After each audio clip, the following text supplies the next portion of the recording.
Where's my PNG? There it is. Oh boy, I did not realize that I still had my own music playing when I hit start. Oh no, that's, oh no. That's gonna cause some problems, probably? Well, it's just the starting screen, so I can probably just cut that out after the stream.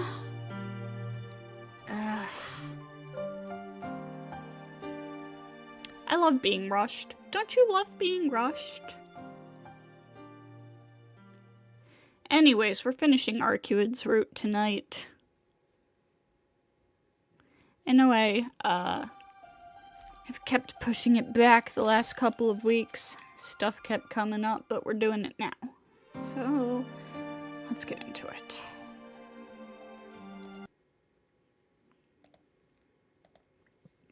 And this is only going to be, like, the first finish of it, because Arc's route has 2 endings, so you do need to go through it twice. Anyways, there's no one on the main street. Not Arcueid, not even just regular people. Damn. This is the same as last night. I don't have any way of finding her. Right now, even though I want to see her so badly, I don't have any means. Even though she's in so much pain, I can't help her at all. Damn it. I'm so irritated it drives me nuts. Oh, dude, I feel you right now. Somehow, I have to find her somehow. Excuse me, I was reading that. Or else I can't move forward. I gasp painfully. Even though I ran all through the city, I don't see her. My body is exhausted, and I can't get enough air. I breathe harder. The scar on my chest throbs with my heartbeat. Until now, I've never hated this fragile body this much. I hungrily breathe in air. I can't find her. I won't find her just running around aimlessly like this. I struggle for breath. If I have any chance of finding her, it would be...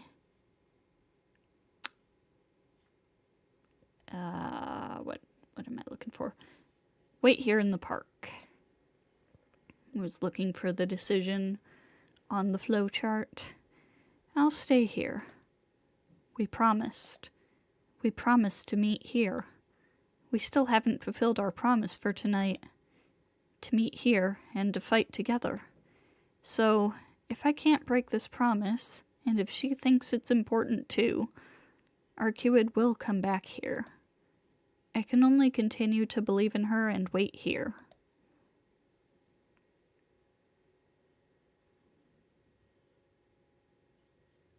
Time passes. The clock ticks mechanically, recording the passing of each second. I feel like I'm drowning. My body doesn't want to wait a minute longer. Just sitting here waiting seems like the utmost in idiocy, and I want to run off and search for her again. But my heart is calm. Even though my body urges me to hurry, my heart remains calm. I continue waiting, staring up at the moon. It's horribly quiet. No sounds, as if the night froze everything. A quiet stillness, as if Arcueid and I were the only ones in the entire world.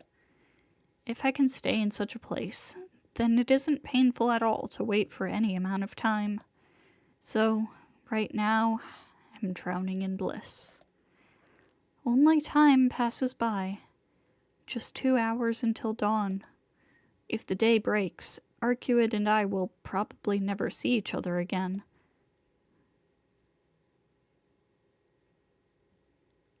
And time just passes by. And then, like a white rabbit in the snow, she unexpectedly arrives in the park. Arcueid doesn't say anything. With downcast eyes, she doesn't make a move to come closer. Arcueid? I call out to her. She doesn't respond or even look in my direction. I can't speak. I don't know what I can say to make her smile again. Right now, I feel like any words coming out of my mouth will only make her sadder. Time seems to stretch to eternity. In reality, the ticking of the clock can't have happened even close to 1,000 times. Arcueid lifts her head, looking like she's watching a dream. You wouldn't go home at all, Shiki. So I came here because I couldn't leave you alone. Even though I really was thinking of going back to my room. She hesitates as she speaks, but she says this in her usual cheerful manner. Of course I wouldn't go back. Didn't I say I'd keep my promise? I still haven't been any help tonight. That's enough. You don't have to do that anymore. Enough? Just what's enough, Arcueid?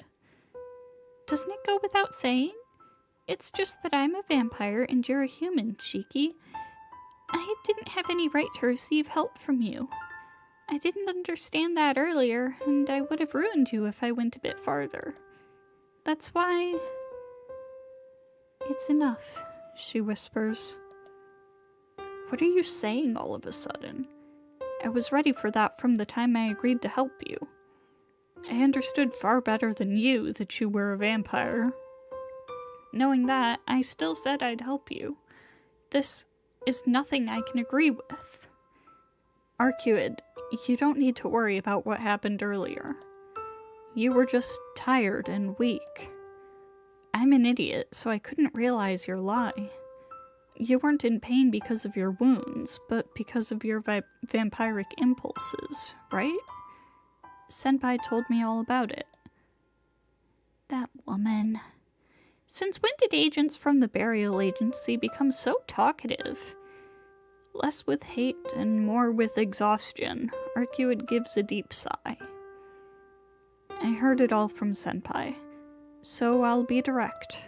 I don't see any problem, Arcueid. You're in pain now, but you'll return to normal in a few days, right? So you don't need to worry. And about before, even though you were in so much pain, you held yourself back, didn't you? So it's alright.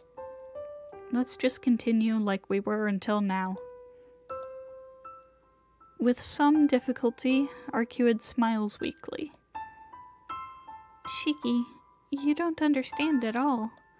It's useless to do this. Even now, I want to drink your blood. But you only think that. Then try hard and resist it. Haven't you tried so hard like that until now? That's true. Until now I've held myself back. No, I was able to. But I guess it's useless now. Even though the only meaning for my existence is to hunt other vampires, I did a lot of extra things. If I didn't know anything, I never would have thought of wanting anything. If I didn't rely on you and pursued the enemy by myself, it would have been alright. It would have been okay if she was by herself. Is she serious? Does she seriously believe that? With such a sad face? With such a sad voice? With such a solitary appearance and on the verge of collapse? That just pisses me off. Snap out of it, you idiot! What? Don't be ridiculous. What do you mean if you pursued the enemy by yourself it would have been alright? Because it was impossible by yourself? Because you finally realized there are things you can't do by yourself, you asked me for help, right? Then rely on me until the very end. I'll help you. No matter what happens, I'll help you, so... Don't look like that. Don't say those things. Finally. If you finally realize that life is fun, please don't simply give up on such happiness. Shiki, are you crying? Like hell I am. Why would I cry over you? It's just, she's saying such stupid things. It makes me so angry that my emotions are going crazy. Anyway, we'll continue searching for this vampire, okay? If we can defeat this Roa guy, then you can get some rest. Then everything's solved. There aren't any problems at all. With terribly peaceful eyes, she gives a quiet nod. But it's too late for me, Shiki. You said I held myself back before, but I really didn't. Back then, I only stopped because you became afraid of me. Many people have been afraid of me, like a monster. So I didn't feel anything when hated or feared. But it really is strange, you know? I really didn't want you to look at me like I was a monster. But I am a monster, no matter how you look at me. She forces out a dry laugh. No, it just happened so fast. I was just surprised. That's a lie. That's a lie I can't even fool myself with. Arcueid painfully looks away. Sensei told me before that you'll only hurt the other person when you tell lies that you can't even deceive yourself with. That's why I stopped for an instant. I was scared of you looking at me like that. I would break apart if you look at me like that in the future too. So, I won't see you anymore. What? Let's say goodbye here, Shiki. We probably associated too much with each other. She turns around swiftly. She says this while trying not to look at me. Associated too much, huh? Maybe that's true. For both me and Arcueid. If we never knew much about each other, this would never happen. This would have never happened. I would have just returned to my normal life, and she'd have probably kept going by herself. You're right. Maybe we have associated too much already, but I think we're fine like that. Because isn't always being by yourself lonely? Arcueid doesn't answer. She looks so vulnerable. I want to embrace her and support her. And to be honest, I really enjoyed these past few days. I almost died, but it wasn't all bad. So let me help you until the very end. How could I sleep if I knew I left you alone? No, you don't have to worry about me. I will kill Roa, no matter what. I will destroy him, even if it kills me. You've done enough already, Shiki. This city will soon return to normal, so you don't have to worry anymore. Her voice as she faces away from me has no trace of her usual brightness. I can't bear this anymore. I'm going to stop acting like this. Idiot. That's not what I'm worried about. Saying that, I draw closer to her. Arcueid tries to escape. I grab her arm from behind and make her turn around. Shiki. Since you don't understand me unless I'm direct, I'll be direct. Look, I didn't agree to help you stop the vampire in this city. I really don't have any fine ideals such as protecting this city I live in. Right. I was only fooling myself. The reason isn't anywhere near to being that noble. I just like you. I wanted to help you, so I agreed to help you. So now, I just can't leave you. I reveal it all. And I embrace Arcueid straight on. Oh, her gasp isn't one of resistance. She simply stands there in astonishment, accepting my embrace. Thump. There's nothing wrong with you wanting to drink my blood. Thump. Shiki, it hurts. My arms hurt. Thump. That'll make it even. Because I Thump. I have always wanted you too. Even now, I'm consumed with passion just hearing your heartbeat. Thump. From her arms I hold, from her body up against mine, I can feel the beating of her heart. No, Shiki. That's just... For right now, it's only a whim of yours. Thump. Thump. Just hearing this sound makes me want to hug her to death. Even so, if I love you right now, Arcueid, that is my truth. I don't care about what happens later. Thump. Or do you hate me? Thump. The heartbeat skips. No. I can't answer that. The heartbeat stops. In its place, her arms wrap around my back like falling rain. At first, just gently, then hard as if answering me. Her arms squeeze my body into hers. Our embrace lasted only an instant. I don't even know which one of us separated first. But as if we planned it, we both let go. She blushes, looking away. There is only about an hour until dawn. As the night ends, so does Arcueid's time. But I can't bear parting with her anymore. If it can be forgiven, right now, I want to... My room. Huh? Can we go to my room? If you say you're going to protect me, I don't want you to go back. A hesitant voice. Even I can understand what she means. Nodding wordlessly, I walk with Arcueid to her room.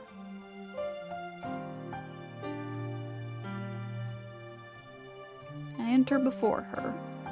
Behind me, I can sense Arcueid. If I turn around, I know my feelings will rise out of control. But still, my mind is almost surprisingly calm. I don't quite understand it myself, but perhaps it is the contradicting impulse of being insane yet sane that loving someone brings. Arcueid. I try to turn around. Before I finish, I feel her hand lightly rest on my back. Don't turn around. Wait just like this for a while. Her voice is exceedingly calm. The hand on my back doesn't move, as if making sure of something. Hey, Shiki. Do you remember when I first waited for you? Yeah, I remember. The one I killed was waiting with a smiling face. How could I forget? Yeah. Back then, I really hated you. Despite her words, her voice is very gentle. Arcueid? I knew I wouldn't be able to suppress my vampiric impulses by myself any longer, and I knew this probably would be my chance, and I pursued Roa. I thought I finally found him, and then someone I didn't even know killed me and ruined everything. Back then, all I could feel was hatred. And I found the one who killed me and waited at that road for such a long time. I was thinking you should just hurry up. Hurry up and come here. Once I saw you, I'd make you suffer the same fate. I really did hate you. I hated you so much I thought my chest would burst with hatred as I waited. The pressure on my back increases. Arcueid? But no one has ever killed me like that before. I was a bit curious about what kind of person you were, too. And I never thought so strongly about someone before. In the beginning, it was just hatred, but it started to slip when I wondered what kind of human you were. Soon I wanted to meet you to find out about you. The one who killed me like that. And for the first time, I almost lost track of myself, and I kept wondering. Shiki, what you said before, about how being by yourself is lonely. I thought that wasn't true. But when I waited for you, the one who I madly thought about, I felt happy. I wanted to meet you right away, but it turned out great that I held on and waited for you. It was really fun. I was so excited, I kept imagining what kind of person you were. She pulls her hand from my back. Thinking back, I started to feel the need for someone else from that time, and I felt unsatisfied with just being by myself. You said you liked me, but I think I fell in love with you before we even met. Her voice is just so lovely. There's no need for hesitation. Turning around, I embrace her.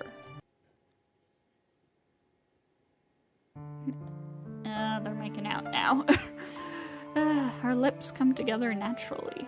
I don't know who started it. Maybe we both did. We just did it gently. We kissed to feel each other's presence just a bit closer. Holding my breath, I take in everything about the way she feels. Her soft lips, the skin that would never touch anything, is touching me right now. Just thinking about it makes my head spin, yet touching her is so warm and relaxing. Her body is trembling lightly, but she doesn't seem to be scared at all. Her closed eyes, the shade of red on her cheeks is so adorable. I really can't believe it. This Arcueid is the one I love so much. I couldn't even imagine that just doing this would make me feel more love toward her. We pull back. Still holding each other, we look at each other in embarrassment. That was a kiss, wasn't it? She says this with a deep blush, her red eyes looking up at me imploringly, her golden hair waving before my eyes. Arcueid, you don't like this kind of thing? That's not it. My heart's beating fast right now. Thump. Certainly, her heart is beating loudly. Or is it my heartbeat? She looks straight into my eyes. But this is troubling. I'm wondering if this is really okay. Is what okay? Because there aren't any vampires that kiss. That is not true. I can think of at least one other vampire. Actually, at least two other vampires in Type Moon who canonically kiss. Blushing, she smiles embarrassedly.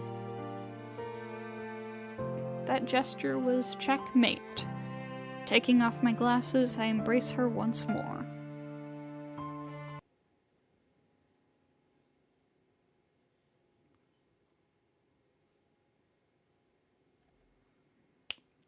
And it does appear that there was a scene that was skipped. We lie in the dark, silent room. I'm spent. I look down at her as I breathe heavily. She's breathing peacefully as she sleeps. I start to feel a little embarrassed thinking back on it. I feel yeah, okay, there it is. Well, maybe just a little.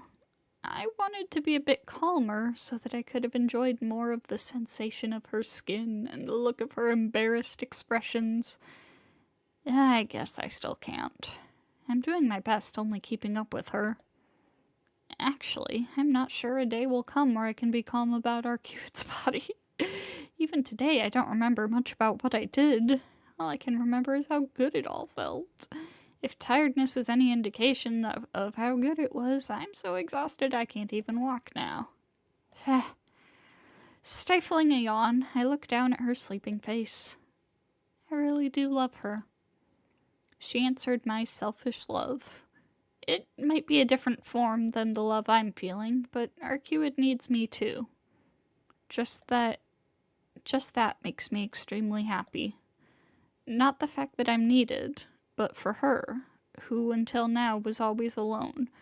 For her to need someone else makes me happy. And you know, with this, you're not alone anymore, Arcueid. Everything starts to sway a little. It seems I'm getting sleepy too. Laying down on my back next to her, I take a deep breath. Like that, I sink into a deep sleep. In the midst of a deep sleep, I have a dream where Arcueid wakes up before me and is doing something terrible. Arcueid is rustling about by herself. "What are you doing?" I ask. "Oh, you're awake, Shiki?" "Not really. I'm more asleep than awake. Thanks to you, my body isn't quite doing what I tell it to." "I see. I'm flattered, but it's a bit embarrassing." Arcueid smiles like a little girl. I think it's strange for me to know what she looks like when I have my eyes closed, but since she looked so happy, I decide to ignore such a trivial thing. "Hey, Shiki?" "What is it?" "You must be tired too, so you should sleep until nighttime." What if I became a true vampire? Hello, Luis! Welcome, welcome! What would you do, Shiki?" Such a strange question. But that wouldn't ever happen, because you're afraid of drinking blood, right? That's why it's a what-if question. It is only natural to steal other lives to preserve your own in nature, right? So, it's just a story of what if I became like that. Cut it out. That won't ever happen, and I don't like talking about what-ifs. Didn't I say that before? Really? I like what-ifs. Not knowing how things will turn out, yet still having hope at least for that moment. That's right, you said something like that before too, Arcueid. Yeah, so I was wondering what I would have done if you were a horrible person. Arcueid? I love you, Shiki. You let me feel this way and enabled me to tell you like this. You really were kind to me. Why? Why is Arcueid crying? So what is the story of this game? So we are playing as a boy named Shiki Tono, who has the power to... I really don't know how to explain it. To see death, essentially. Like, he can see lines and points on people and objects that, if cut, will just instantly kill them. And, he has come across this vampire, Arcueid, who basically forces him to help her track down another vampire in the city, who she is trying to defeat. Why? Why is Arcueid crying? Well, Shiki, I'll be leaving before you wake up. I won't be able to say goodbye directly, so forgive me for doing it this way. The sound of a door shutting. Still sleeping, I hear it close.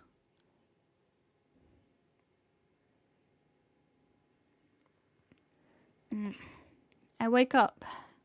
Bright sunlight streams in through the curtains. Looking at the clock, it just turned to noon. Crap, school! I quickly get up. But come to think of it, it's Sunday today. There's no need to go to school. If there's anything I should worry about, it's the fact that I stayed over at Arcueid's place without calling home.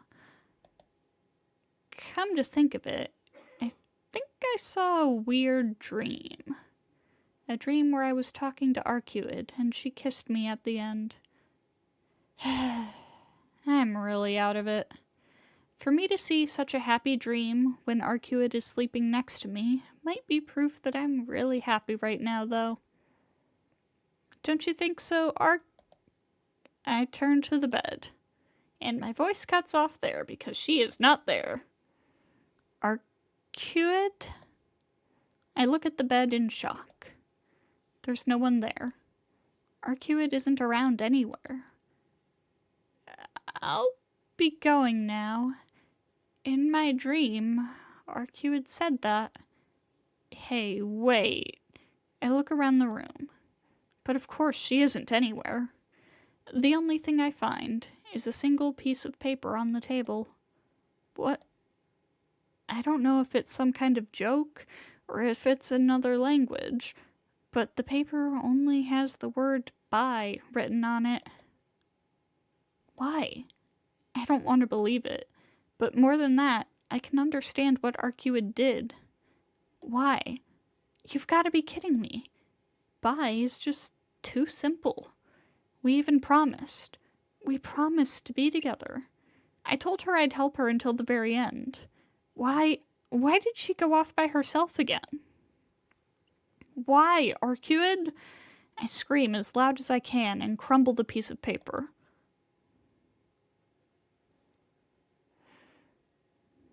After that, I fly out of the room and look all over like I've gone mad.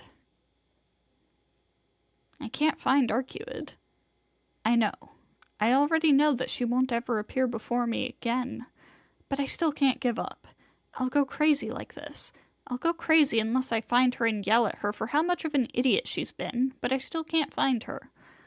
I'll never see her again. Something desperately ends.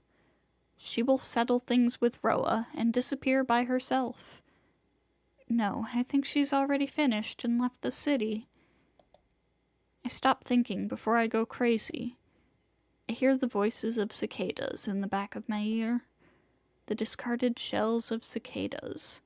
My body becomes light with nothing inside it, and I cannot think anymore. So, this is what it means to be truly empty. Not even tears come forth. Still an empty shell, my legs move. I guess it's just like an animal's instinctual sense to go home. Even though I have nothing left in me, I'm walking towards my house.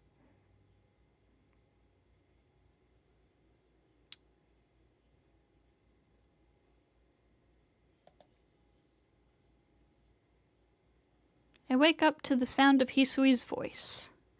Since then, after returning to the mansion, I must have made my way to my room somehow and slept. Shiki-sama, are you not feeling well? No, I'm fine. Answering, I sit up in bed. I'm almost amazed at myself. I don't even feel like talking, but my body tries to start my day as always. Breakfast? Breakfast? I'll be down soon. Yes, I will be waiting. Looking as if she still wants to say something, Hisui leaves the room. I change my clothes and head to the sitting room. Akiha and Kohaku are there. Morning. Giving my usual greeting, I go to the dining room. I eat breakfast and return to the sitting room. I sit on the sofa and stare at the clock. Nissan? You know you have school today, right? Yeah, that's right. I guess I should go to school. I forgot. I didn't feel like doing anything, and I thought I would keep living like this empty shell. I do have my life as Tono Shiki. If I don't have anything to do, it won't hurt to go to school. Nissan? Akiha looks at me uneasily. Speaking is just a pain. Without saying anything, I go to school.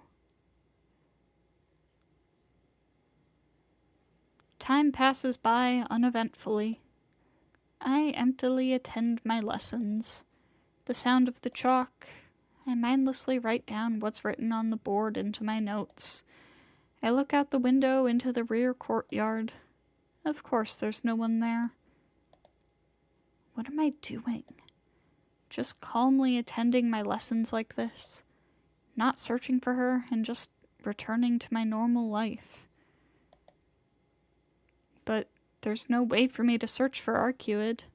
Since she left on her own, there's probably no possibility of me finding her. That's why I've really lost Arcueid. A sound comes from above my desk. Ah, it's nothing. I was just gripping my mechanical pencil so hard that I snapped another one.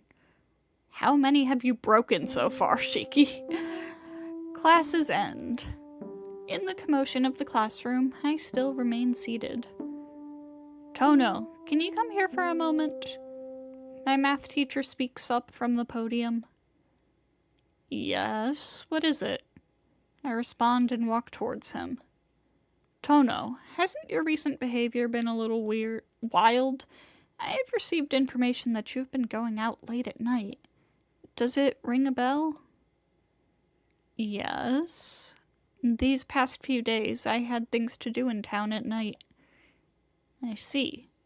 My math teacher, well, my homeroom teacher as well, looks a bit concerned, then looks a little sorry. I know you're not the kind of student to goof off at night, but there have been concerns voiced by the faculty. It appears the head of the student council would like to speak to you. Because of that, please go to the student council room after school. Just consider yourself unlucky and bear with it. Saying goodbye, he leaves the classroom.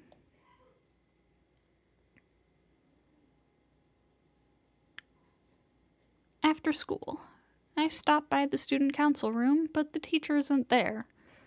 Now that I remember, that teacher is also an advisor to the gymnastics team.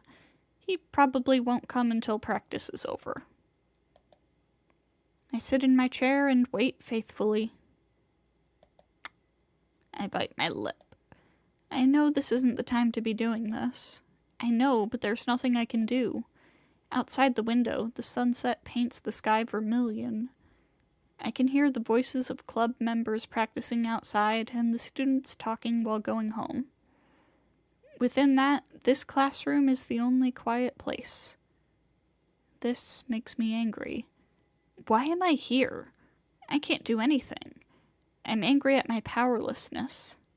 However, I have no way to solve this myself, so in the end, all I can do is accept everything I'm told emptily. What am I doing? There's no answer. I just sit in the empty classroom, listening to the sounds outside. Tick. The second hand of the clock sweeps by, telling me it's now 7 at night. No one comes by. The school closes at 6, and all the teachers leave at 6:30, so no one else remains on the school grounds. I guess I'm forgotten. I get up from my chair. After pondering matters so long, my head starts to clear a little. I was thinking all this time about what I should do, what I should prioritize. From here, I should... Even if it's useless, I'll look for Arcueid. I should look for Arcueid. No matter how impossible it might look, no matter how hopeless it seems, it's all I can think of. I'll keep searching until I find her. I can't leave her by herself, and I can't let her settle things with Roa by herself. All right, my mind is set, so I can't waste any more time here. I have to go in town this very minute, and even if it means looking for a needle in a haystack, I have to find Arcueid. Naturally, the hallway is empty. The lights are shut off, and the hallway is illuminated solely by the blue moonlight streaming in from the windows. I realize as I look up in the sky from the hallway, tonight is a full moon. I lose myself for a moment gazing at it. The silver moon, delicate beauty like glass. It feels like it will crumble if I were to reach out my hand and touch it. That moon. When I was a child, I feel like I saw it in a stupor. Throb. Ugh. Suddenly, the scar on my chest begins to ache. Thump. My heart skips a beat. My blood starts to circulate wildly, and I can't control my breathing. Throb. I place my hand on my chest. My uniform is soaked in blood. My scar has opened and is bleeding. Thump. Panting. My breathing is out of control. A chill runs through my back, and my spine painfully feels like it's going to burst open. Thump. Thump. Tap. In between my heartbeats, I hear a sound. Someone is coming. From the far end of the hallway, walking towards me. Tap. The sounds of footsteps. There's something not right. This isn't the wild beating of my heart, which comes from my body sensing danger like before. A headache runs through my head. This pain, this sense of danger is directed against me. I feel that shadowy figure is something I, Tono Shiki, must not meet. I breathe harder. Not even able to breathe properly, I take off my glasses. My knife is in my pocket. The figure draws closer. The moonlight seems to suggest it's a male. The point indicating death pulsates in the center of his body like a heart. All around his body are numerous lines of death covered like wires for a machine. My breathing stops. There's something wrong with my head.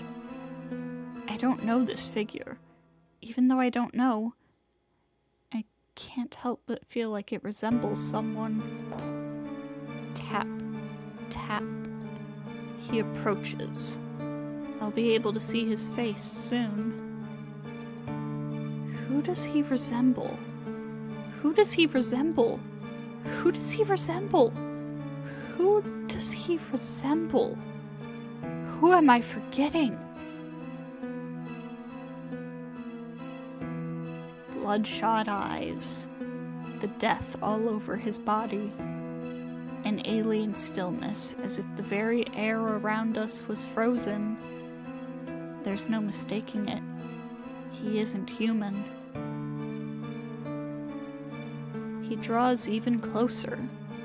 He heads straight in my direction, looking solely at me, smiling wordlessly.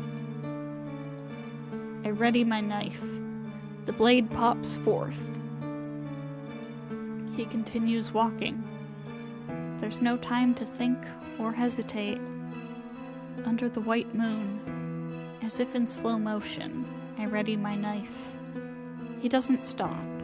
Slowly, as if time stopped only for me, he easily reaches out and takes my knife, holding it upside down. What? My body doesn't move. Shiki. Being able to see death isn't just your privilege. Saying that, he moves his arm. Rob. A chill runs through me again. My brain freezes. My body remembers the same pain from before. The sound of slashed flesh. My knife he stole is now plunged deeply in my chest.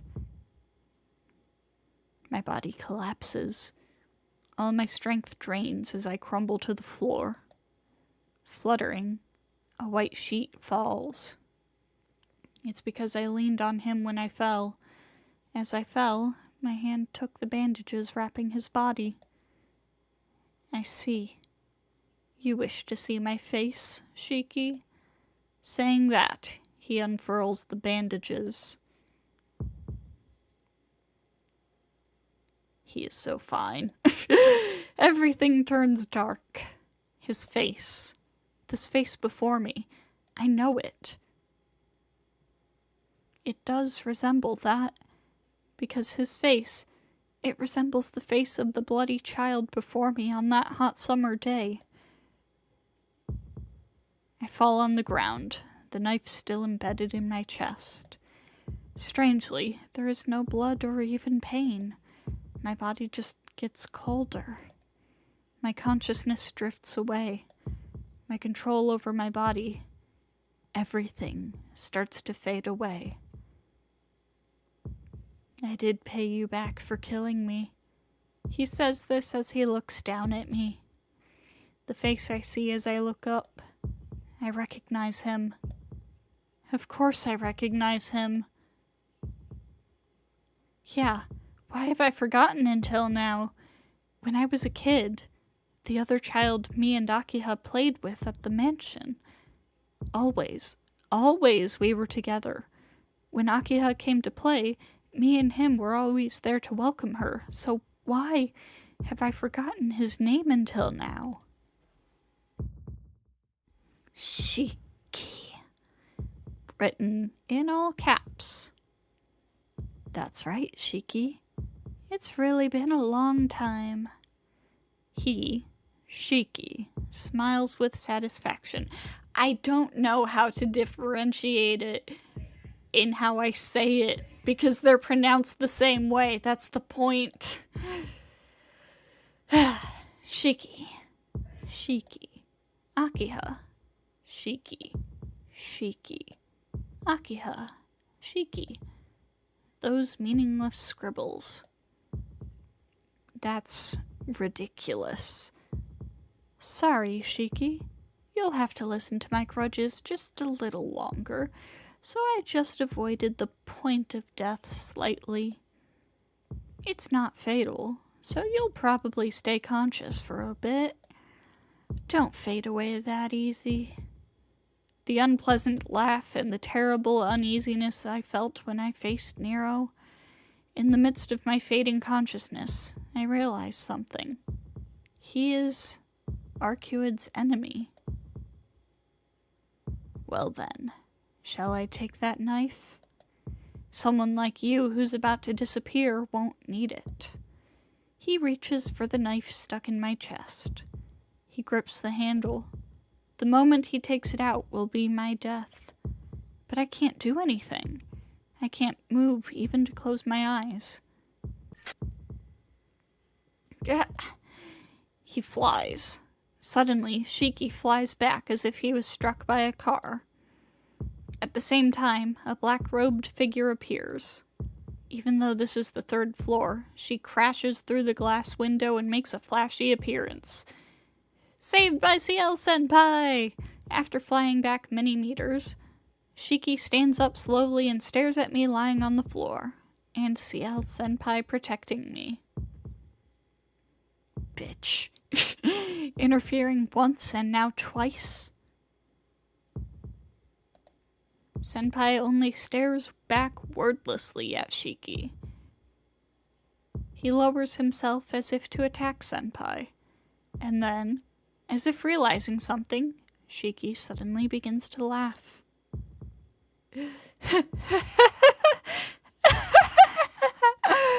I see, that's how it is, woman. I can't believe it, but that's how it is. Interesting. This is the first time such a thing has happened in 800 years. If that is the case, then new things truly do await me. Shiki continues to laugh from the bottom of his heart. Senpai merely stares at the vampire in front of her. What is it? You have come to kill me, right? Or is it something else? Or is it that a cast-off shell cannot do anything on its own? Senpai doesn't respond. She looks away from the vampire and lifts me up. Oh, that imposter is more important than cutting off the cause behind you? But that's useless. He's beyond help. It's only payback for him living as Tono Shiki until now. No matter what, there is no healing someone whose lines of death are cut. Even that princess had to exchange her 800 years of time in order to regenerate. A human like him can't escape death. His voice is full of mocking laughter. Senpai doesn't say anything in response. In the end, without a single word, as she holds me, she goes through the glass window and jumps outside. She seems to treat the height as if it were nothing. With a light step, she lands on the ground and runs from the school without even looking back. Through it all, I look only at the school building with empty eyes. The third-floor hallway I was in until just now. I blankly look at the vampire with long black hair as he victoriously watches us leave.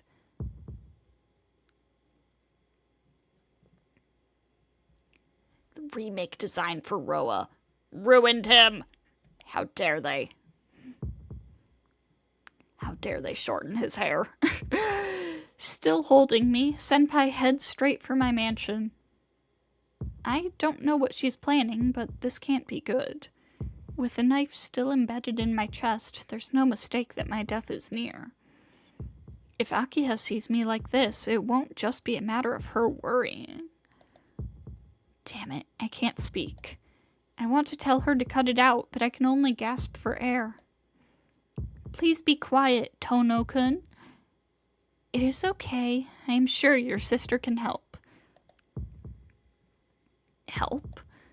That's impossible, Senpai. Oh, one moment. Got bots in my Twitch chat.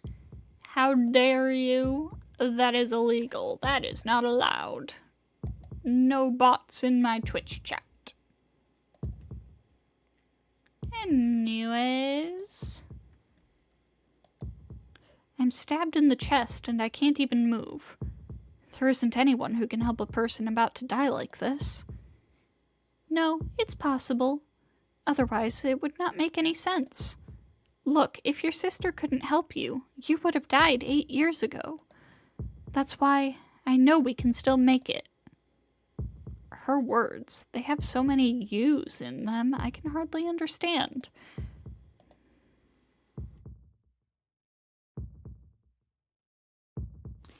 Senpai, what do you... Geez, just please be quiet already.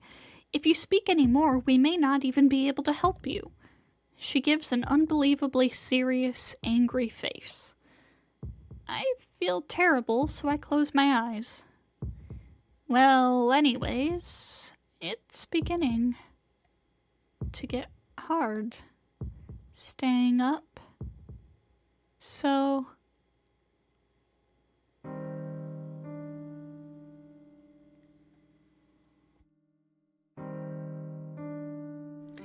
I was always an outsider to my family.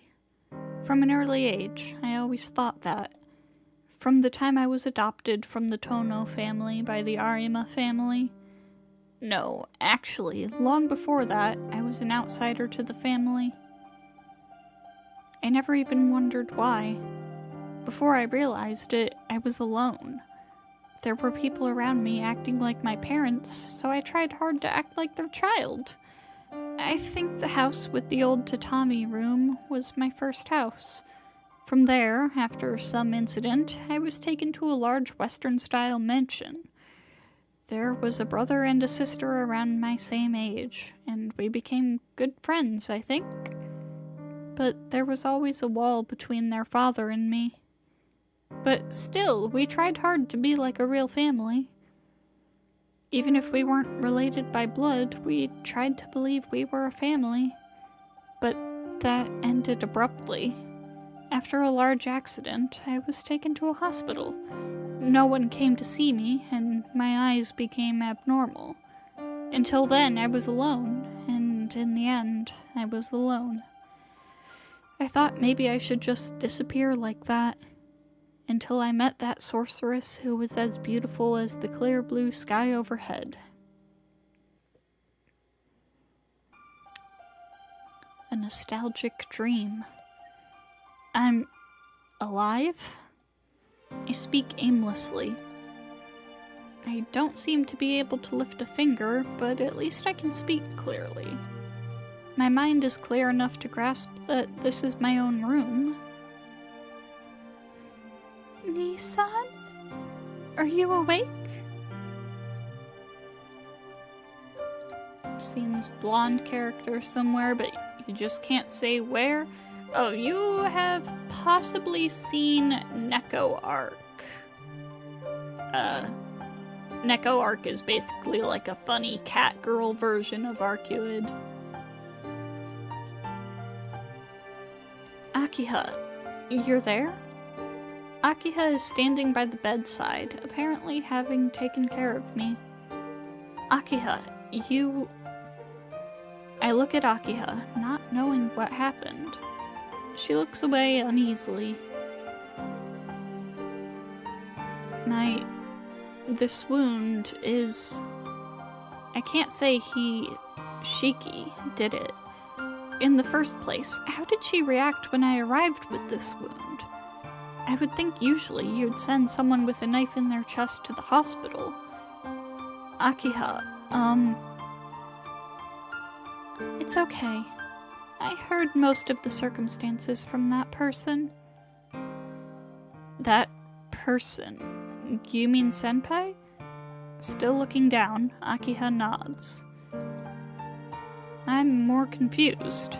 What exactly did Senpai tell Akiha by most of the circumstances? This isn't good. Not knowing what Senpai told her, I can't ask her something wrong. Akiha, where's Senpai? If you mean that person, she is resting in the sitting room. Normally I would not let such a person stay in the house, but she has helped you, so I can't treat her poorly. As she speaks, her expression turns more severe. Nisan, the wound in your chest was caused by Shiki, right? Directly, Akiha cuts to the heart of the matter. Yep, you got it right. Yeah, I thought so. Everybody knows Neko arc. Akiha, you... Man, what beautiful music. Yeah, it is nice. Didn't I say so earlier? I heard most of the circumstances from that person. Although, I would have understood the situation if I looked at you. My words stick in my throat. Akiha sounds as if she knew about Shiki from the beginning. Akiha, you... about Shiki. Yes, I know. From the very beginning, I was aware of everything and called you back to the mansion. I suddenly get assailed by dizziness, like I just got hit in the head with a hammer. But wait a minute. What do you mean you were aware of everything? I don't honestly know what's going on. Certainly, there was another kid with me and you back then, but when I asked you, you said there wasn't a third child. I'm sorry. All I have ever done is lie to you. Even about this. I knew it would turn out like this, but I lied to you all this time and deceived you. Deceived? Then there was the third kid? But why did he disappear suddenly? Yeah, I really can't remember. The third kid, I remember always playing with another boy my age. Akiha sometimes would sneak away when her father wasn't looking and come play with us. But how come I don't remember? Things like why he disappeared, or like how his name, Shiki, was the same as mine. Yeah, everything. I've clearly forgotten. I don't know. The only thing I remember is that the scene I saw in the courtyard. Since I came back, it's only that hot summer day which floats in the back of my mind like a daydream. Akiha's there, I'm there, and before me is the bloody corpse of another boy. Ah. Yes, Shiki did say so. I paid you back for killing me, he said. So that means... that dream, I really killed him? Is that why he suddenly disappeared and I conveniently forgot all those bad memories? Akiha, No, you're mistaken. You did not kill anyone. Tono Makihisa, our father, commanded you to think that way. My old man inverted? I don't understand even more. Why would my old man command me to do something like that? Akiha, you said you were aware of everything when you called me back. What do you mean? You know about 8 years ago, about Shiki, about everything? Yes. I didn't want you to remember about Shiki, Nii-san. If possible, I wanted you to forget about it forever.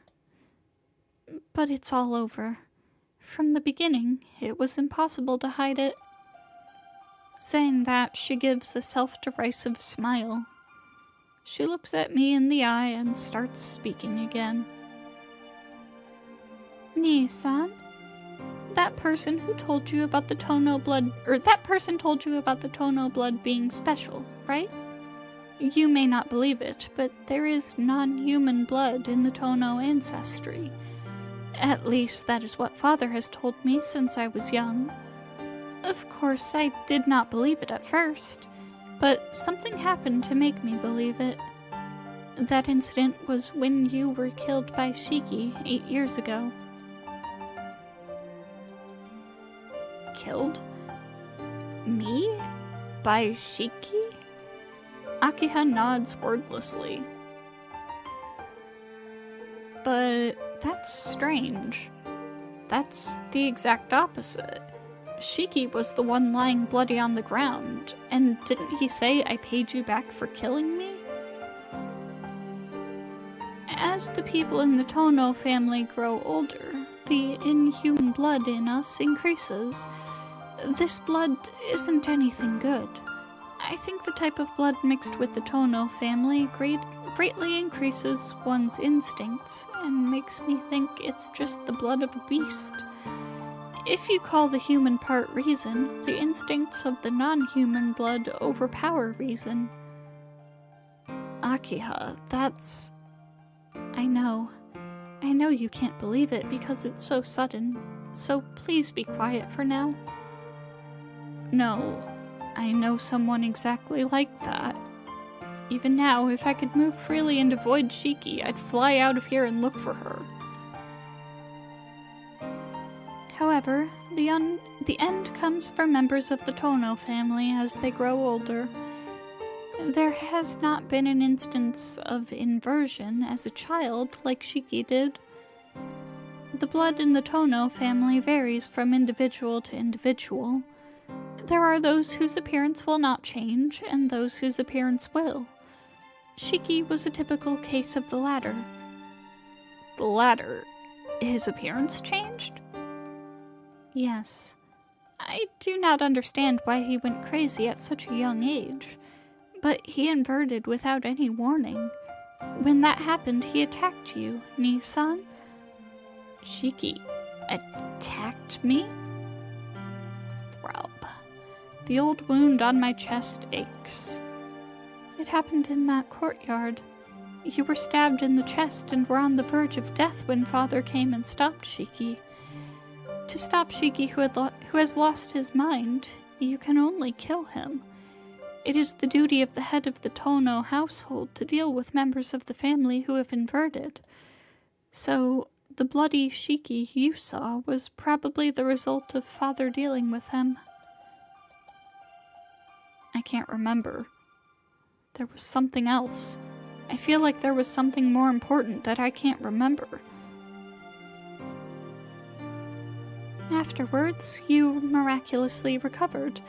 And as you remember, you were taken to the hospital and told you were in a big accident. For that reason, I was then raised to be the successor of the Tono family, even though I was the second child. Once inverted, Shiki could no longer be the successor, so the only other remaining blood relative had to be chosen. I see. That's why Akiha had to take such a heavy burden of becoming the successor. Huh? Akiha, that's weird. You said it was Shiki that inverted, right? Then I'm not normal? I'm surprised. Nii-san, You believe all of this? Hey now, it's not like you'd lie like this. Well, I'm used to this kind of talk. More importantly, I'm asking you if this is a bit strange, Akiha. I suppose you are right. But, Nii-san, there's nothing wrong with the story, so can we not discuss it any further? No, Akiha. Sorry, but finding out about Shiki is important to me. He is both my and her mutual enemy. I can't just ignore him. So, I have to know the truth. I can't have any traces of doubt left. Why is he alive if the old man killed him? Why? I forgot something so important. Please, tell me, Akiha. It is simple. You had a reason you could not succeed the Tono family. You really even forgot that, didn't you, Nii-san? I wish that illusion continued forever. Akiha? Nii-san, you are not part of the Tono family. Because of a whim of Father's, he adopted you just because you had the same name of his son, Shiki. You and I and Shiki, we were raised as true siblings. You were really good friends with Shiki, almost enough to make my childish heart feel jealous. But after what happened to Shiki, everything went wrong. Shiki was taken care of secretly, but the eldest son of the Tono household could not be killed. The Tono family has important standing in society, doesn't it? So they could not tell society that the heir to the family suddenly just disappeared. Then Father had an idea. To treat Nii-san, who was almost killed by Shiki, as Tono Shiki, and to let Shiki be the adopted son who died in an accident. In other words, you traded places with Shiki. The one killed remained alive, and the one who killed died. That is your relationship with Shiki. Then what is this? I'm not your brother. I'm not even a member of the Tono family. Of course, not a member of the Arima family either. Then where am I from? I'm sorry. No one can answer that now. Nii-san, the child named Shiki is gone. The child named Shiki died 8 years ago. Not in terms of living, but in terms of existence. Name, a past, family, even memories. None of these remain anywhere. You traded places with Tono Shiki 8 years ago. Father disposed of everything. That is why you were adopted by the Arima family. To maintain appearances, the eldest son of the Tono family must still be alive. However, since you are not related by blood, you cannot be the heir. Reasoning that your body was weakened by the accident, you were given to the care of the Arima family. He commanded me not to let you near the mansion again. Akiha's voice is trembling. She looks down, acting like she's resisting something. I know she must feel terribly guilty. But I don't intend to blame her. It might make me feel better that she feels that way, but there's something I still have to ask right now. No, there are still 2 things I need to clear up. Please keep talking, Akiha. There's some things I still don't get all the way.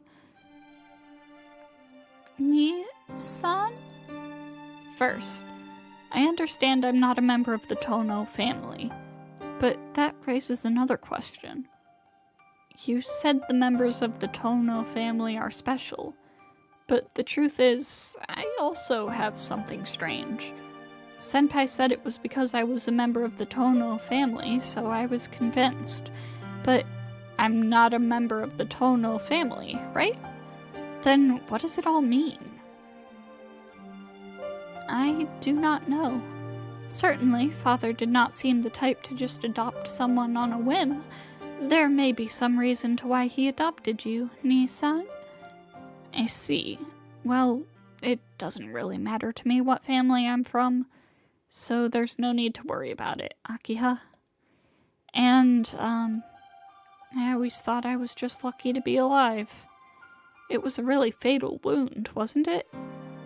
Then I'm blessed enough just being alive. Yeah. And more than that, the problem is... And second, why is Shiki alive? Glare. I unconsciously let hostility slip into my stare as I look at her. Nii-san, that's... It's strange that he's still alive. Shiki lost to his Tono blood and did this inversion thing, didn't he?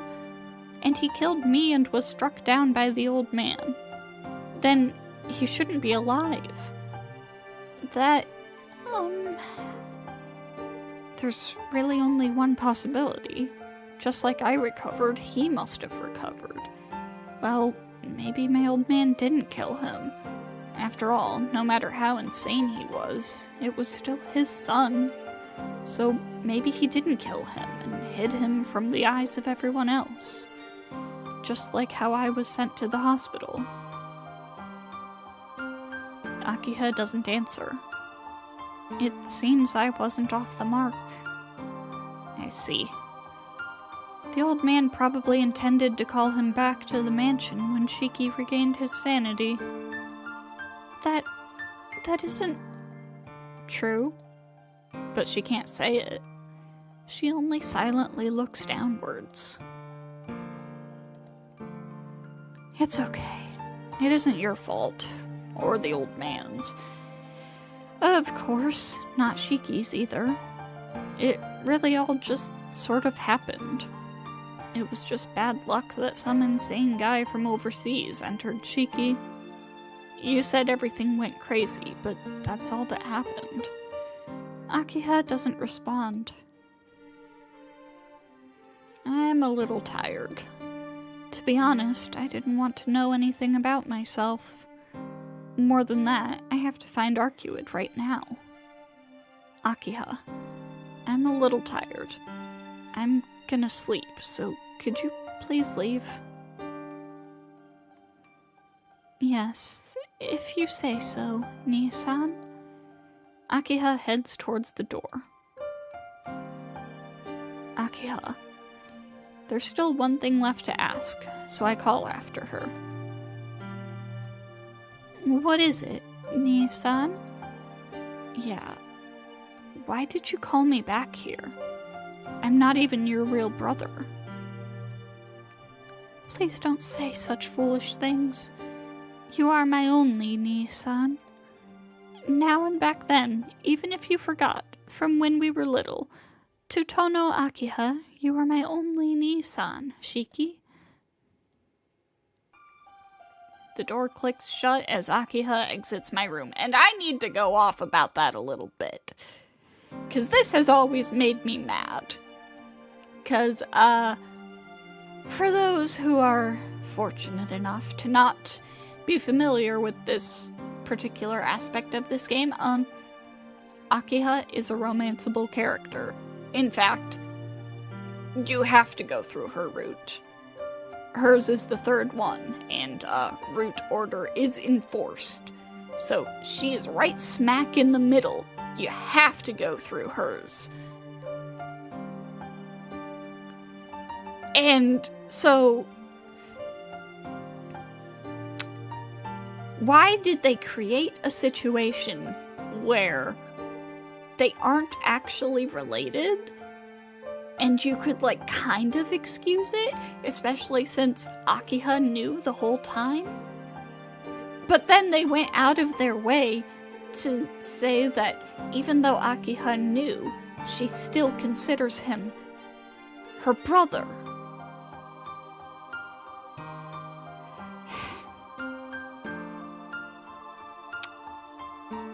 I need to study Nasu's mind under a microscope. Why does he do these things?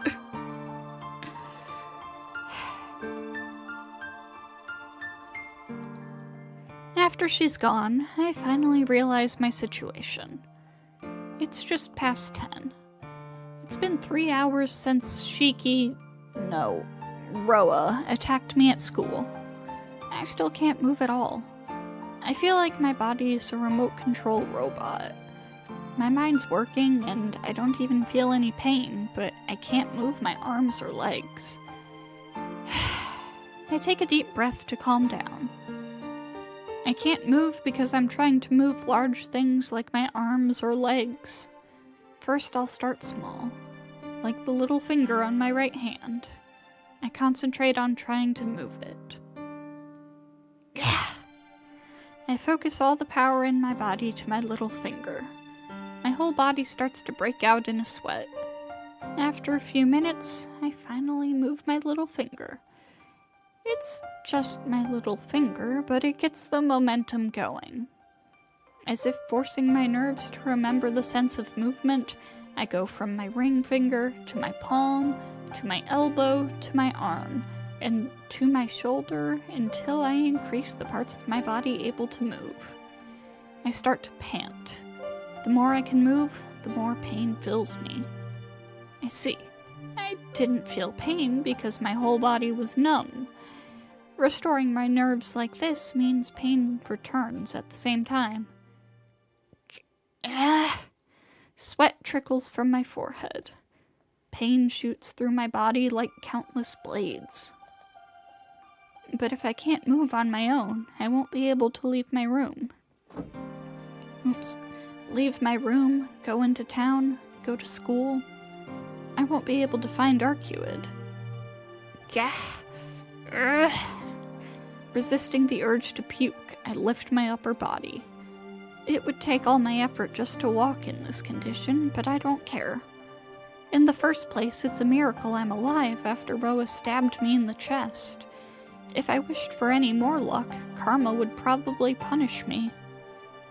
I look at the knife wound on my chest, and I don't see the point indicating death on my chest anywhere. Huh? I calm down slightly.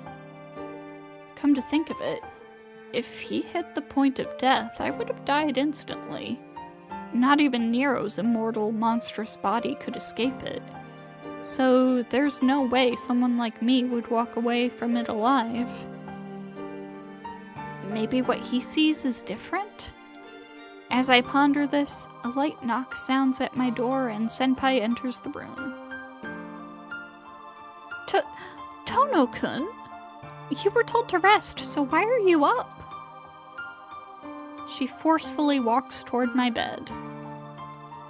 For now, I wordlessly watch her. What is it, Tono-kun? Is there something on my face? No, you just aren't wearing your glasses. Yes, it is a pity. Yours and mine made such a good set together. As she smiles like this, even now, I can't help but think Senpai will always be Senpai. Even though she's wearing those priestly robes and can fight evenly with Roa, she'll always be the Senpai I know. Thanks. You saved me once again. Yes, that makes it 3 times. I won't keep lending you a hand, so please be more careful. I see. Got it. I'll be prepared. Next time I'll be sure to get him before he gets me. After I say this, Senpai looks directly at me. Tono-kun, don't tell me you have not learned from experience yet? Hey now, I'm the victim here. Why did I have to learn? He was the one who attacked me, so I can't do anything about it. That's true, but Tono-kun, you're certainly set on finishing this. I don't respond. I don't know if I'm set on finishing this like she says. It's just, I can't just sit around and do nothing right now. Senpai, I have a question if that's alright. No, but even if I said that, you wouldn't stop anyway.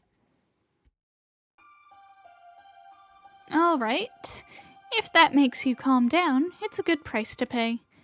Then let's talk, shall we? Senpai sits in the chair Akiha was in earlier. I thought she'd try to stop me right away, but I don't know what she's thinking.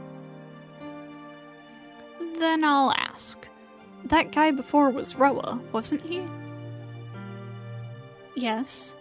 That is his host this time. The same Tono Shiki who plundered your life 8 years ago. You heard about that from Akiha-san? Yeah, I heard. Are you friends with her or something, senpai? She seems to hate you, though. Yes, I am hated. She despises my job of hunting heretics, and it seems she does not like me either. It seems to be a rather remarkable hatred. She amazingly says this all with a smile. Oh. Well, that's another matter. Back to Roa. His lair is at our school?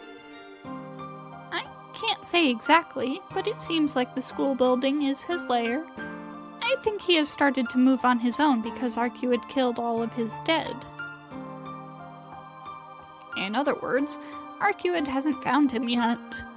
If so, then there's still a chance of me finding her. Tono-kun? Nothing.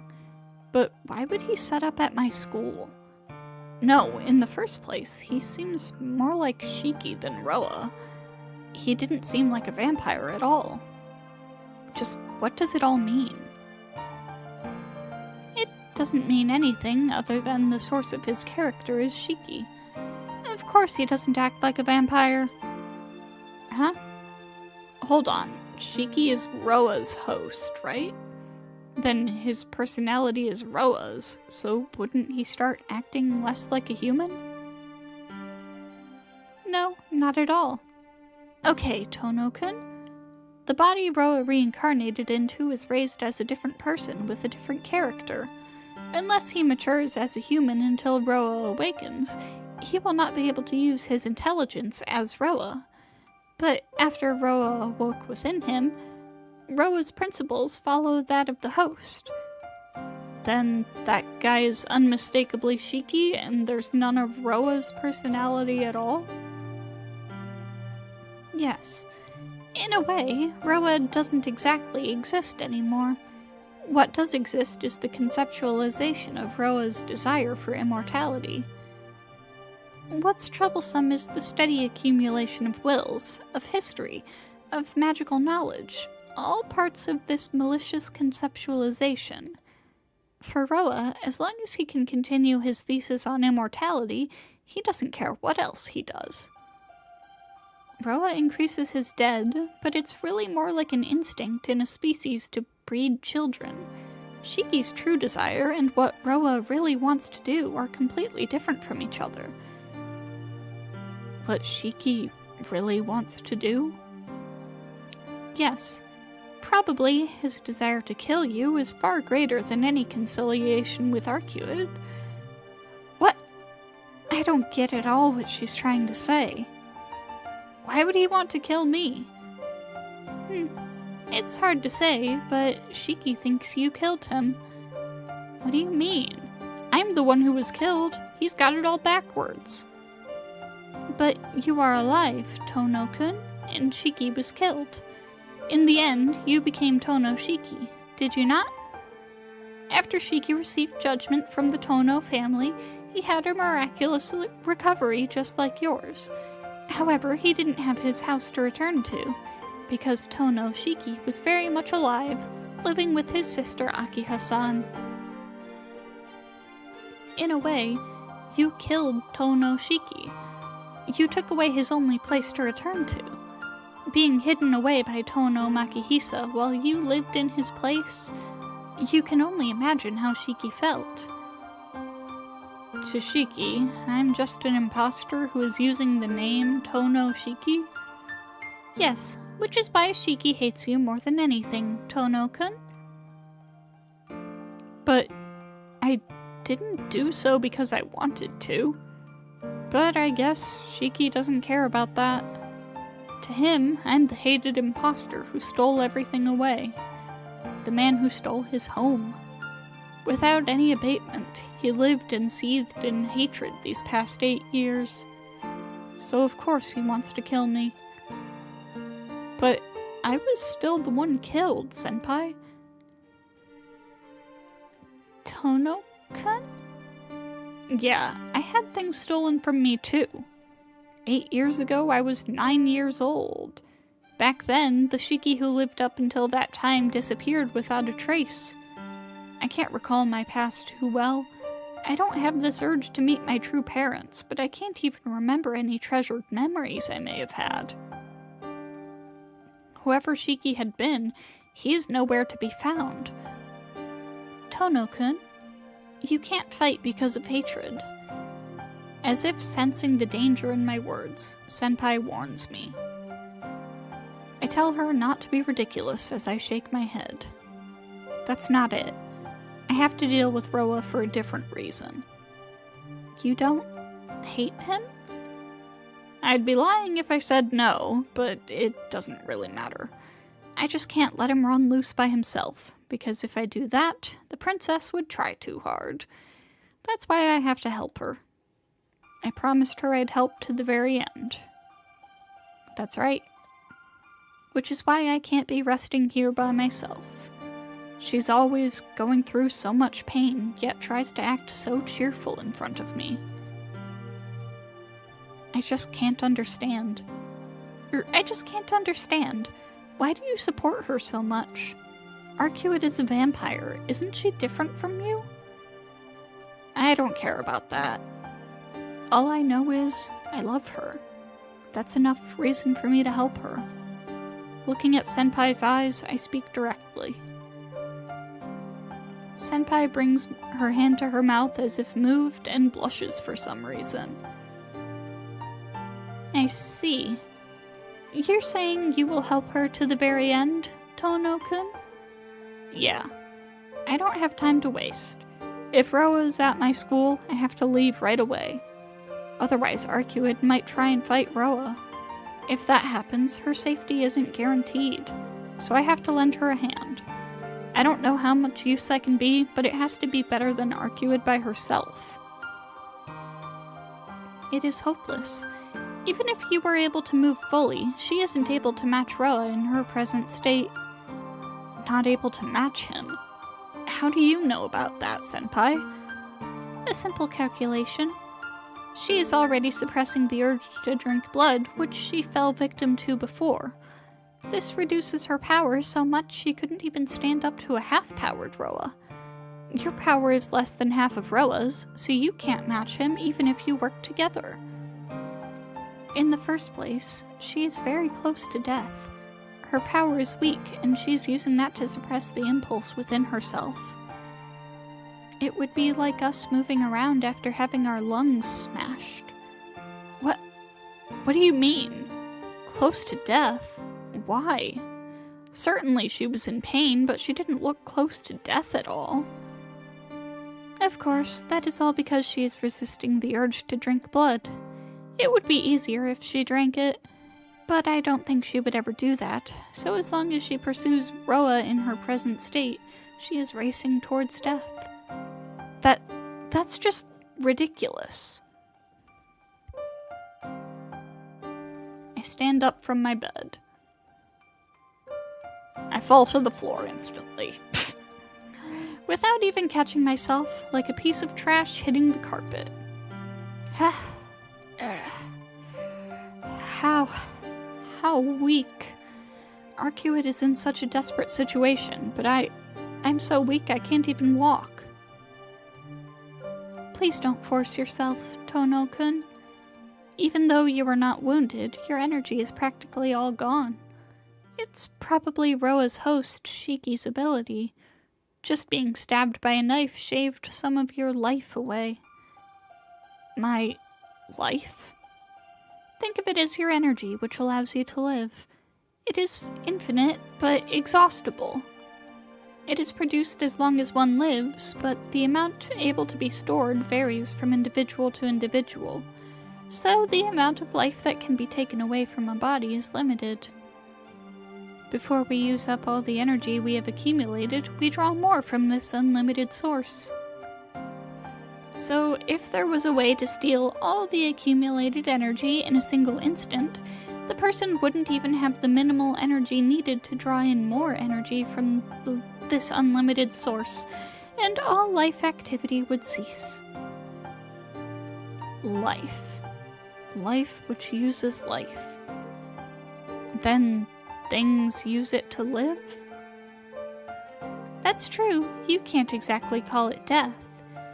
It's more like a car that has no gasoline. It can't run. Saying that, she helps me stand up and moves as if to tuck me into bed. Enough. I'm not going to lie down. What are you saying when you can't even stand by yourself? If you don't want to lie down, then please stay like that. She pushes me down and I forcefully sit on the bed. Just sitting up like this leaves me out of breath. Shit. In this state, I can't make it to school. Even if I was able to see Arcueid, I'll just be a burden on her like this. You don't have to fight anymore, Tono-kun. It will all be settled in a matter of a few days. Huh? Settled? What do you mean? Because I have found the reincarnation of Roa. The Vatican, our headquarters, has approved my request. Within 7 days, the burial agency, under direct control of His Holiness the Pope, will arrive and put an end to Roa. In the end, it will mean just another continuation of the cycle, but this instance of Roa will be dealt with. 7 days. 7 days? No, I can't wait that long. Even now, Arcueid might be trying to settle things with Roa. Then, it'll all be meaningless? I force strength back into my legs. Deceiving myself into ignoring my ragged breathing, I stand up from my bed. Senpai, my knife, where is it? I have it, but do you think I will give it to you, Tono-kun? No, but you shouldn't keep other people's things, Senpai. Isn't it common courtesy to hand back dropped things to their owners? After saying I'm right, Senpai rustles through her pockets and brings forth my knife. Because this dagger is yours, I will return it. But you really intend on going back to the school, Tono-kun? Yeah. Before Arcueid finds Roa, I have to kill him. If Shiki's objective is to get me, I can't escape a fight to the death anyway.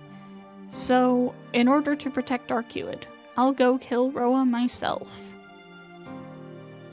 In your condition? I just don't understand. Please tell me why you're so into her.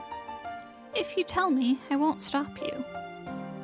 Senpai asks me the same thing as before. Her look is calm and sincere. She really does want to know. Why I want to help her? Because I like her? Or because being with her was fun? Yeah, those are really important too, but it's deeper than that. There's something I can't let go. Because she's by herself. I can't just leave her alone. I think that's why. That's a lie. You can't risk your life because of that. Please answer seriously, Tono-kun. I can't understand that kind of reason. No, it really is my reason. Until now, she's been alone. She never even knew what it was like to have fun. Always, almost foolishly isolated. Isn't it too lonely? I won't allow such a meaningless life. So I just want her to know that there's so many things to do in this world, and although most of it is useless and meaningless, knowing those is part of the fun of being alive. Such things even a child knows. I just wanted to tell her. Even though she smiles like she's enjoying herself immensely, I wanted to show her anyone can have that. I wanted to show her over and over this world has more, even more enjoyable things, enough to make any hardships seem like nothing. To be able to feel all the normal things as something normal, I wanted to make her happy. So she can truly smile all the time. Because I like Arcueid's smile. Isn't that right? As much as she hasn't been saved until now, I want to make her so many more times happier. I have to at least balance it out. In the first place, it's so simple to end her solitude. Yeah, it's very simple. Just speak with someone and do what you want to do. And I know anyone can do it. Someone else can make her happy. So, certainly, with my body in this pitiful state, there's no need for me to act this desperately. Someone else could just make her not solitary. I know that. I know, but it's not all logic. But I can't. I can't let someone else do it, and I can't part with her like this. For me, there's no one else besides her. Because Arcueid is the only one in this world I want to make happy. I love Arcueid. I love her as a man, I love everything about her. But more than that, I want to make her happy with my own hands. For that, it doesn't matter what happens to my life. I don't want her to die like this. Right now, that's all there is, Senpai. Yeah, that's all. She's more precious to me than my own life right now. Please don't say such stupid things. No one else can do that. It seems you're the only one in this world who can even say that. Senpai shrugs her arms after a big sigh. Senpai. It makes me a little angry. She's happy enough already. As if she is giving up something, Senpai speaks with a gentle voice. And then, I hear the rustle of tree branches from outside the window. Oh, you don't need to be surprised. She was just leaving. I felt something out of place before, so I guess it was that after all. Senpai casts a glance out the window.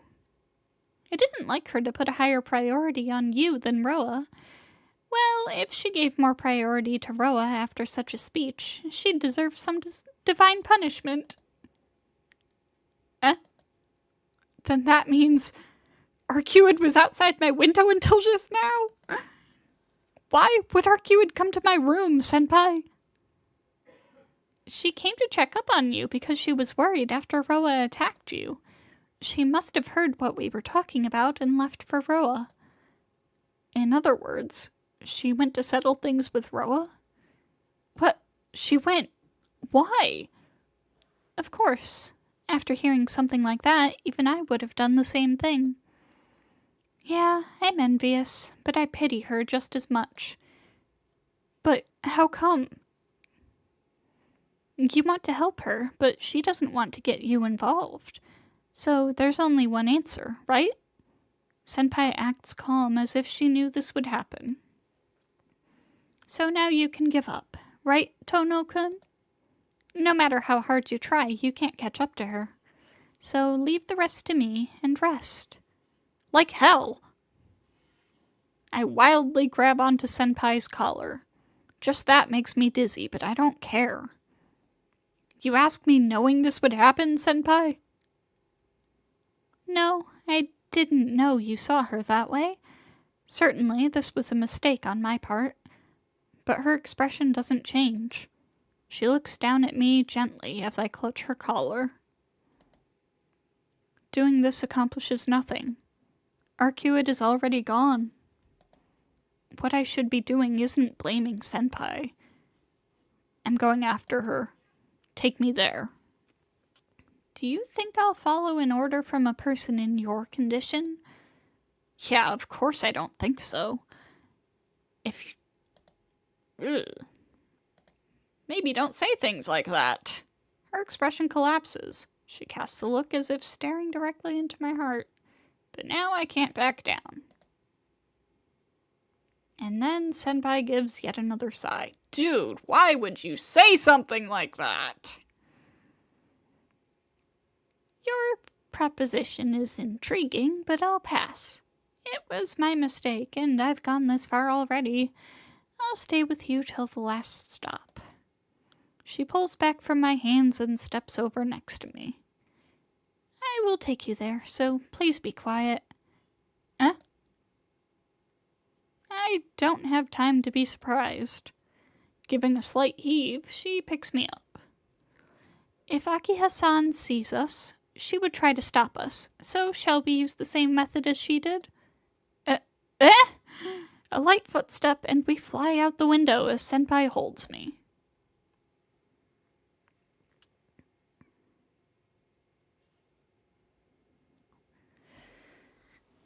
Alright, we are going to take a quick break. Stand up, stretch, etc. It's been about 2 hours. I've got some stuff I need to take care of, so we will be back in a few minutes.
Okay, we are back, and we should be getting into the proper finale now, the climax.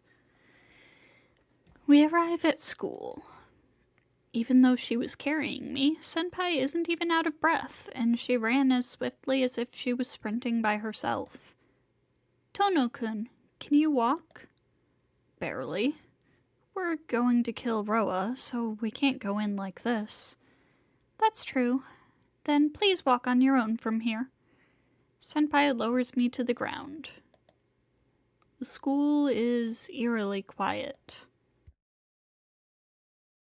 Once we go inside, all that's left is a fight to the death. I take off my glasses after a deep breath. My head starts to pound. In addition to not being able to move myself fully, I feel really sick. This isn't good. Senpai looks up at the night sky with a serious expression. A full moon. The radiant moonlight illuminates the school grounds. What isn't good? Yes, the true ancestors are said to be originally from the moon, so they gain much strength from the moon. This is the same for Roa, as a dead apostle under the true ancestors, so he is practically immortal tonight. With my current equipment, I may not be able to fully kill him. She grits her teeth. Practically immortal? But that doesn't mean a thing to me. If I can get close, even if in the next instant I'll be stabbed in the chest once more, if I can get close, I can pierce his death. It's very bright tonight. It will be difficult to conceal ourselves in darkness. I'm rather fond of moonlit nights, but it's a little different tonight. Senpai sighs. The pale, shining moonlight and the frigid night air. I can even see the lines of death growing. Really? I don't like moonlit nights. Tono-kun? Creak. My brain creaks. Rather than in sunshine, I can unpleasantly see everything clearly in the weak moonlight. I like the strong sunshine that erases everything, or real darkness. Creak. Not pain, but my brain actually does start creaking. Man, it seems like I'll go especially crazy tonight. Everything seems to die easily. It's like I'm in the deserts of the moon. But with this, there's no way I'll miss Roa's death either. I put my glasses back on. Gripping my knife, I walk towards the school building. I pass through the front entrance. Even walking normally is difficult. The distance to the school building seems incredibly long. Tono-kun, we'll split up here. Senpai says this suddenly. From here on, please go ahead by yourself. I will be doing something else. Something else? Senpai, you're going to do something? Now look, even my goal is to deal with Roa. It seems this Roa is stronger than his previous hosts, so I can't face him directly. When you and Arcueid are killed by Roa, I will use that opening to dispose of him. She says this directly, with a serious expression. You really seem serious, Senpai. Yes. That was the last time I'm letting personal circumstance enter my work. You're fighting for her, aren't you, Tono-kun? Like that, I also have my reasons. So from now on, I cannot help you. Oh, yeah. Thanks, Senpai. Since this might be goodbye, let me say I liked you, Senpai. It was fun spending time with you and Arihiko talking about stupid things. Yes, it was like a dream for me, too. Senpai disappears towards the building like a black shadow. Well, time to go? I push my body, which hurts every time I move, and I run into the school building.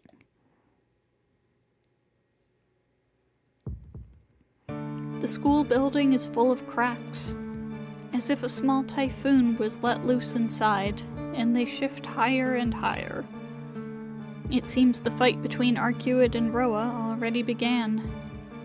Upstairs. I spit this out as I dash up the stairs. I gasp for air. I make it to the 4th floor. The cracks running through the walls continue down the hallway and to the passageway which connects the two buildings. Damn it. I somehow manage to move my wavering legs and run towards the connecting passageway. I pass through the hallway and reach its intersection with that passageway. That's the last stop. In the middle of the passageway, two figures are glaring at each other from a distance. Shiki stands at the end of the passageway, reaching to the nearby building, wide open. And in the very center, Arcueid is kneeling on the floor, breathing hard. Arcueid! I start to dash towards her, but before then, Arcueid, still kneeling, looks up at me intensely.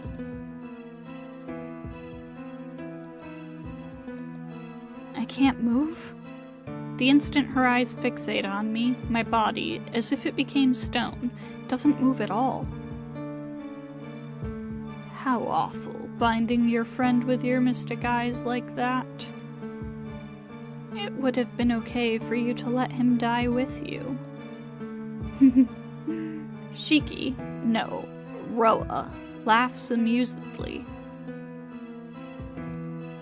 Mystic eyes? Why? Why is Arcueid using this on me?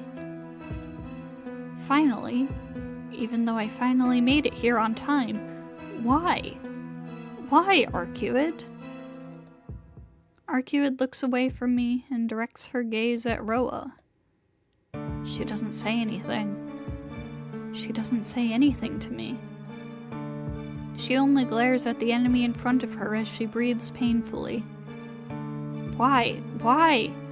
I can't even shout out. Not because of her mystic eyes, but I finally made it here. Cursing my ineffectiveness, my body, which I forced for so long, starts to lose its heat. Roa laughs loudly as he watches the two of us. I see. You're finally prepared, princess? Roa leisurely walks over to Arcueid. Arcueid remains kneeled, unmoving. My, you're pretty good, Shiki. It seems the princess here is going to fight me to save you. If it were the former princess, you would be terrifying, but you are now just a regular vampire. You don't even have the power of a true ancestor anymore. Geez, it would have been better if only you fell to your desires. Quiet! Arcueid's voice echoes through the hallway. What is this? If it's not a hallucination, everything around Arcueid starts to waver. What? Roa stops walking forward. Marble phantasm? You can still use that. As to be expected from the royalty of the true ancestors. Roa retreats fearfully. However, you cannot win against me. Because I have something you lack. Arcueid stops breathing, as if ceasing all movement in order to gather up all her strength. You know, don't you? Right, it is the experience of death. I know what death is, but you do not. That is our difference. Well, as long as something is alive, it cannot experience death. The only one who knows is probably an infinite reincarnator like me. The wavering of everything around Arcueid grows stronger. Humans are instinctually afraid of the unknown. This does not change even for transcendent races like the true ancestors. No matter how much of the occult you study, no matter how long-lived you are, you cannot experience death. You all gain so much power by resisting death, but at the same time, it is the source of your weakness. You run away from death, whereas I accept it. That is the difference in nature between you, Arcueid Brunstud, and I, Michael Roa Valdemjong. Even now, I live as a human in this age. An out-of-place ghost like yourself has no right to judge me. Crack. The glass along the passageway starts to break. I know. About death. About the darkness. The nothingness which I have journeyed through so many times. To me, death is little more than a common ritual. Let's say you destroy this body right here. I'll still remain in this world. Why don't you understand it's useless to fight me? Roa spreads his arms higher. Arcueid doesn't answer. Alright. If you still insist on challenging me, I will not stop you. Your resistance will be rewarded. Roa lowers his arms and crouches. Everything around Arcueid seems on the verge of bursting apart. I can't speak. This isn't good. My brain screams to me. I shouldn't let this happen. I don't know why. I don't even have proof. Just I, someone who has seen lots of death, can tell. Roa and Arcueid, which one of them is closer to death? Stop! I can't speak. I can't. Crack. The sound of the air itself ripping apart. The warping of Arcueid's surroundings propagates along the entire passageway. The entire hallway pulses. The glass windows, the walls, the hallway, the whole building. They become roiling waves, as if they were a shredder with tens, hundreds, thousands, no, a countless number of blades. Gah! In a single instant, Roa's body disappears. Distorted, sliced, compressed. All that remains are his ankles. The sliding of the hallway ceases. Maybe it only lasted a moment. The passageway is like it was before. Only all that's left are Roa's ankles. But it didn't end there. The ankles start to move. They start to run towards Arcueid. As they do, with each step, a leg, his hips, his other leg, his torso, his arms sprout to life. Arcueid is still kneeling, not moving. Directly in front of her, Roa's neck and head come back into being. I couldn't warn her in time. The completely regenerated Roa slices through her stomach. Like cutting cleanly through the line, with no slicing of flesh, no flowing of blood. That was close. I knew it was correct to choose tonight. If the moon was waning even the slightest bit, I could not have regenerated from just an ankle. And Princess, you cannot regenerate from that wound. My claws have the same ability as that man over there. Thud. Arcueid collapses to the floor. This is the power I got from experiencing death. Ironically, I did not know how to use this myself. But he taught me. For someone who has seen death, perceiving its form was not difficult. Roa boasts as he kicks Arcueid. Her body tumbles towards me. Arcueid! I can move again. It's because the power behind her mystic eyes has vanished. It means her power is no longer working. Damn! Shaking the thought from my mind, I hold her close. A chill runs through me the instant I hold her. Her body is terribly cold. The only heat left within her is like a candle about to go out. Roa still stands before us. But I don't care about that. Right now, I just want to help Arcueid. Arcueid! I call out to her. Her closed eyes open energetically, as if waking from a dream. That was very lame, wasn't it? With patchwork brightness, Arcueid puts forth a strained smile. What kind of stupid things are you saying? Why did... I can't speak clearly. I wanted to say something more, something better, but my brain doesn't work. I can't be calm now. As I hold her, the lack of lingering warmth in her body tells me it's hopeless. If I took off my glasses, there's no doubt I would see something even more hopeless. More than anything else, I don't want to see that. Why? It's all I can manage to say.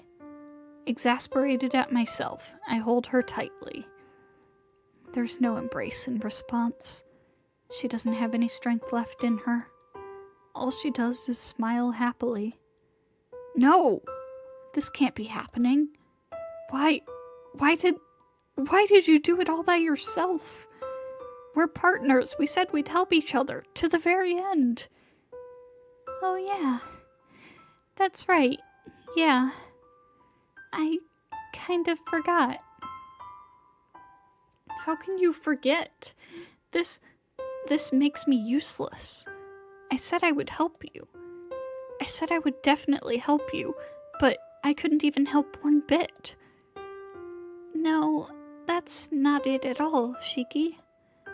You've helped me more than enough. That's why it's enough already.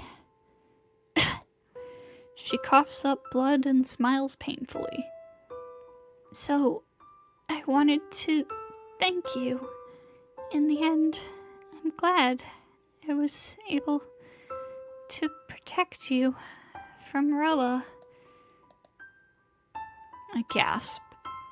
Arcueid's glazed over eyes don't see anything.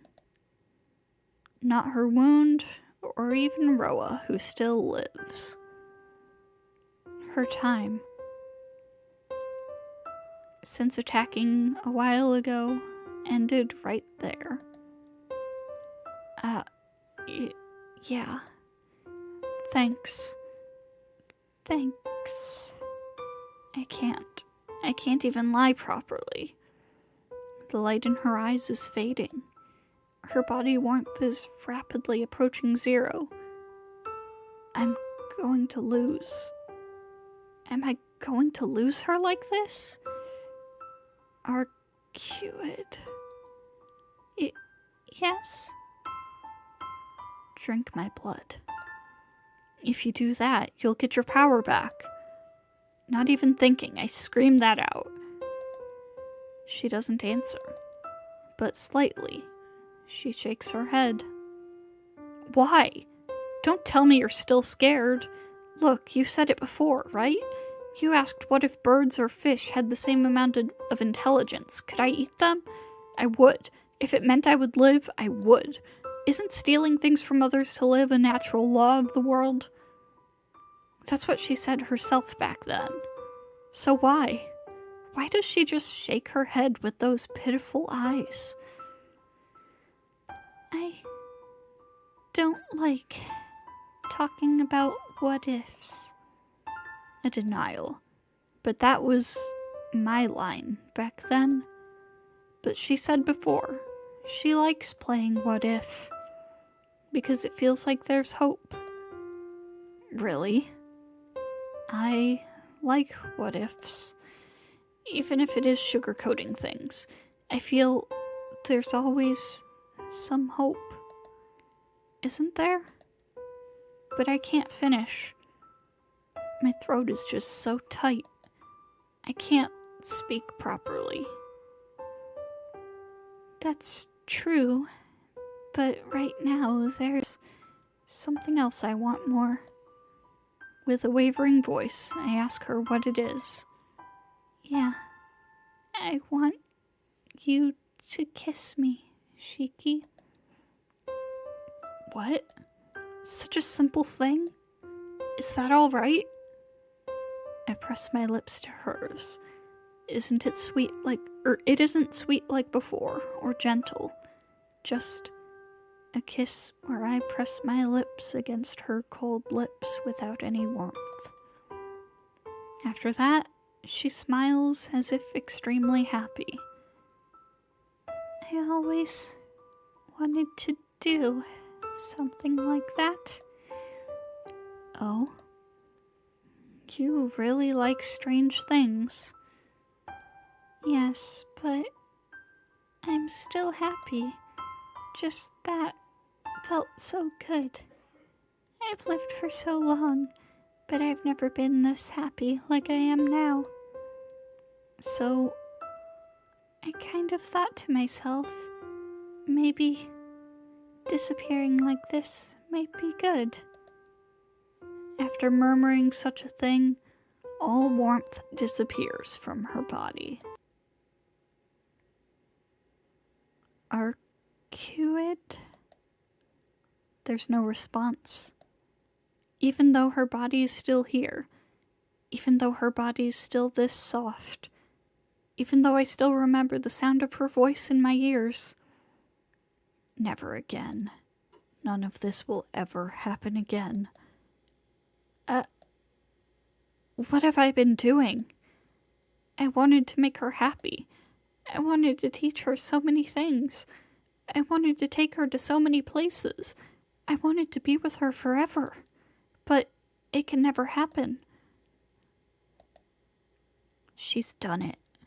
No matter how you look at it, there's nothing more. Suddenly, before I could say the right thing, she went off and passed away by herself. For my entire life, I won't be able to forget this. This death, this maddening calmness, I'll never forget it. Tap. I hear the footsteps of the man who was watching it all. Finished, Shiki? Yeah, it's finished. Answering, I turn towards my enemy.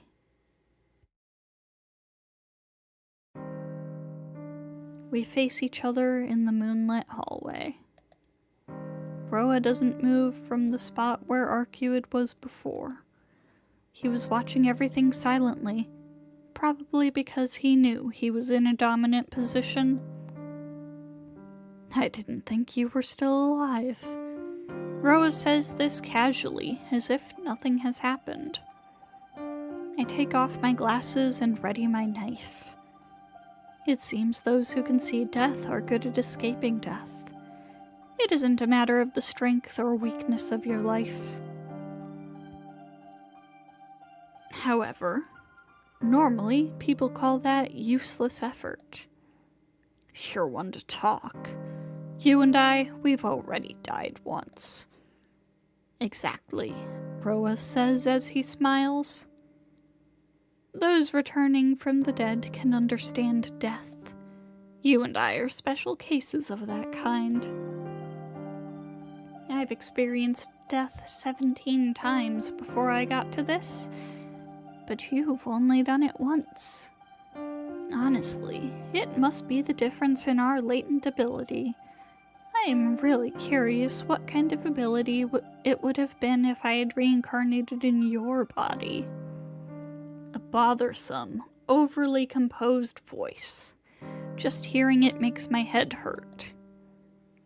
I have 2 things to ask you and 1 thing to tell you. I manage to say this while my head fills with pain. Oh, all right, go ahead. Probably because he's so absolutely confident in his dominating position, Roa responds amusedly. The first question is the most important. Why did you kill Arcueid? Why? She was trying to kill me, so wasn't it natural to kill her back? Well, the one I desired wasn't this weak princess who came here. My current self could have taken apart the princess while she lived, but there's no point in taking in a true ancestor with no different from a regular vampire. So I figured there was no value in taking her in and decided to settle it. Even I'm disappointed with the way things have turned out. Twisting his lips, the enemy laughs. My head hurts. Hurry, I have to kill him as fast as possible. I can't stand him existing a single second longer. Well, what do you plan on doing now? Don't tell me you think you can fight me in your condition. Resisting is useless, Shiki. I know that more than anyone else. Dizziness causes me to collapse to my knees. But still, even if I don't have any power left to even stand, I gaze at him. Enough, enough.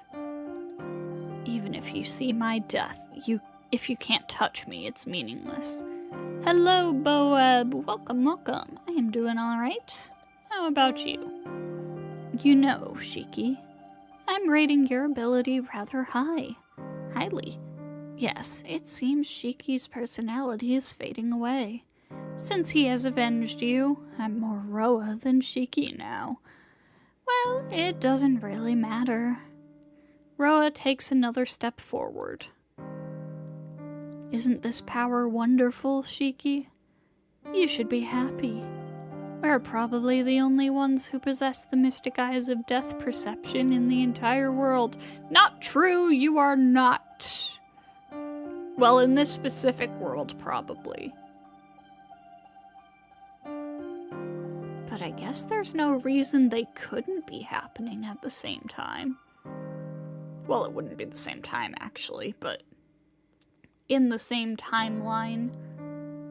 Because Kara no Kyokai takes place entirely in the 90s and in a completely different city. So, theoretically, they could be in the same timeline. Also, it appears that my on-screen chat is, not quite working. I apologize for that. It would be a shame to lose such a rare ability, and more than anything else, we're the same entity. We can understand each other more than anyone else. There's no other partner who would assure me as you. You're trying to tell me to be your partner? No, not asking. I'm letting. I don't care about what you want. That would only get in the way. You can relax. After I drink your blood and plunder even your soul, I'll make you into an existence where you won't hesitate to use your power. The gritting of my teeth. I see. Then the next question. What you see. Are they lines or points? No, I'll make it simpler. You can only see it on living things, right? You can't possibly see it on anything else. Huh? Of course, non-living things don't have any life. Only living things have this place indicating the source of life. I thought so. I understand completely, vampire. I grip my knife. The headache completely governs the inside of my brain, and all I can see is one thing. You're not being clear, and those aren't really fitting final words. But enough talk. There's also the hiding woman from the church I have to deal with. You're lucky, Shiki. Once I make you my subordinate, your first opponent will be that woman you trust. Roa approaches. My wavering vision isn't fixated on his figure. What you and I see are totally different, Shiki. In the back of my head, a switch turns on. All you're seeing is life. You don't understand death at all. That's why you can't kill me, and you're only able to kill a weakened woman. My brain reaches a white heat. What? If you could see death, you couldn't maintain your sanity. All you can perceive is the part which keeps things alive. If you could see death, you couldn't even manage to stand.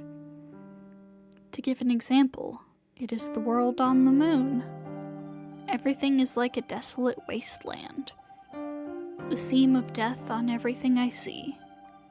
Events of the world which disappear when I touch them. What are you... Being able to see the death of things means you are forced to see the world's uncertainty and fragility. The ground is like it's not there, and the sky seems about to fall at any moment. What are you talking about? Roa's voice falters. Of course, because he can't even understand the slightest bit of what I'm saying. In other words, his eyes and mine may be similar, but they're completely different things. Stop it. Those eyes. Don't look at me with those eyes. Fear mixes into Roa's voice. He even said it himself. Humans are instinctually afraid of the unknown. You don't know of the illusion that the whole world could perish in an instant. That is what it means to see death. These eyes, this power isn't something you can boast about like you did. Yeah, back then I was even scared of walking. Even I would. If I hadn't met that person, I would have long since been insane. That's your mistake, vampire. Life and death may be back to back, but they will never face each other. I'm telling you, don't look at me with those eyes. The sound of running footsteps, but I'm many times faster. I'll show you. This is what it means to kill something. Saying that, I thrust through the hallway's point on the floor. Instantaneously, the lines racing through the passageway undulate. What? Even the sound of Roa's screaming voice is buried amidst the crashing rubble. The passageway is literally killed. The blocks which lost their meaning break apart and crumble away. For Roa, it must have been a total surprise attack. Pulled down by the destruction of the hallway and the collapsing rubble, Roa falls to the earth. In front of my very eyes, the passageway crumbles away. Enduring the pain in my head and the burning in my body, I head to the stairs. I head past Arcueid's corpse and hurry to the courtyard. Under the moonlight, the courtyard under the passageway has become a sea of rubble. In its center, something moves. He really is sly when dealing with death. I pull my almost collapsing body towards it. He's really something. The lower half of Roa's body is almost completely gone. Yet coming out from underneath the rubble, the upper half of his body still moves, ignoring that fact. This amount of life may almost be something worthy of respect. What was that? Quivering, Roa wonders aloud. Walking on top of the rubble, I move directly in front of him. Shiki. Roa lifts his head to look at me. His eyes seem to practically ooze with hatred. You monster. His voice equally full of indignant hatred. Who is? Replying, I stand in front of him. Roa's death is just a little right of his heart. I lightly thrust my knife forward. A sensation like piercing paper. That feeling is indeed death. Ah. Roa gives a small scream. He's someone who has experienced death. He should know this feeling really well. You're not scared, are you? It's a path you're quite familiar with. If there's a difference, it's only one thing. This time, you can't come back. I pull out my knife and turn away from Roa. Roa isn't dead yet. Like Arcueid, someone as long-lived as him will linger just a little longer. I breathe weakly. My mind wavers. If my body is at its limits, then my head is past its limits. Arcueid even said back then, I shouldn't force myself to look at the death of non-living things. If I do it too much, the blood vessels in my brain will burn away. I don't care about that. It would have been all right. Even if I turned myself into a vegetable, it would have been worth it to stop Roa sooner.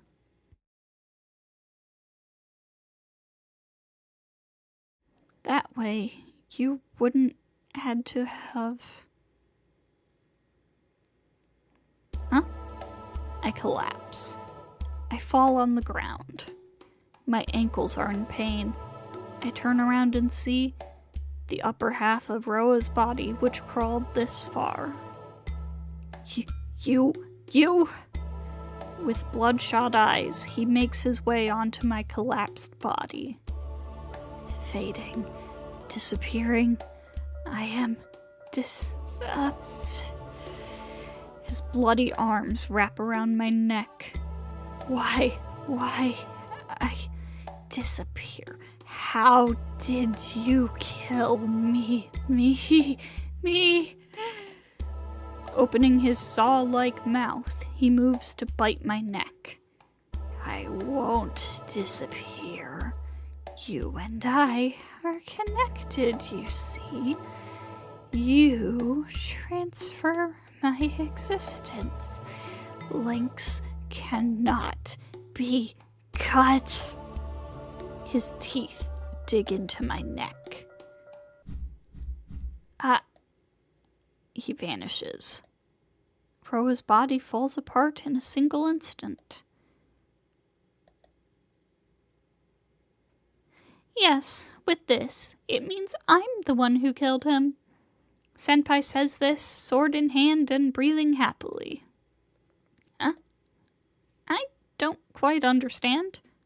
I'm saying I'm the one who killed Roa. No matter who your opponent is, you should not kill humans. You are not someone who should come to my world. So I'm the one who killed him. Senpai says this haughtily as she places her hands on her hips. Senpai, that's just sugarcoating it. Maybe it is, but it is a kind lie, so isn't it okay? Even if it is hypocrisy, doesn't it allow room for hope somehow? Those words are similar. When I told her not to talk about what-ifs, she answered with something like that. Yeah, that's right. Somehow, somewhere, if there's hope, then how happy can that be? But that isn't really important, is it? Are you okay, Tono-kun? Were you bitten? Senpai rushes quickly to care for me. My consciousness fades away. I don't want to move anymore, and my brain wants to rest. My throat wants to rest. This is a lot longer than I thought it was gonna be. Shiki, hey! Farther and farther away. Eyes still open. With the glass-like moon overhead, my consciousness completely ceases.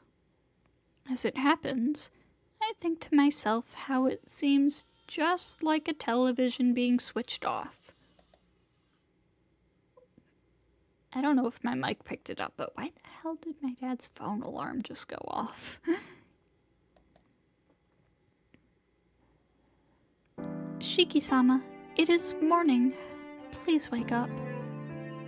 I hear a familiar voice. Shiki-sama, please wake up. If you are late like yesterday, you will break your promise with Akiha-sama. A voice partly tense, partly relaxed. Shiki-sama, is it okay? Akiha-sama will end up scolding you again. No, it's not okay at all. I'm up, so hold on. Still under the sheets, I respond as I slowly open my eyes. Good morning, Shiki-sama. Mornin'.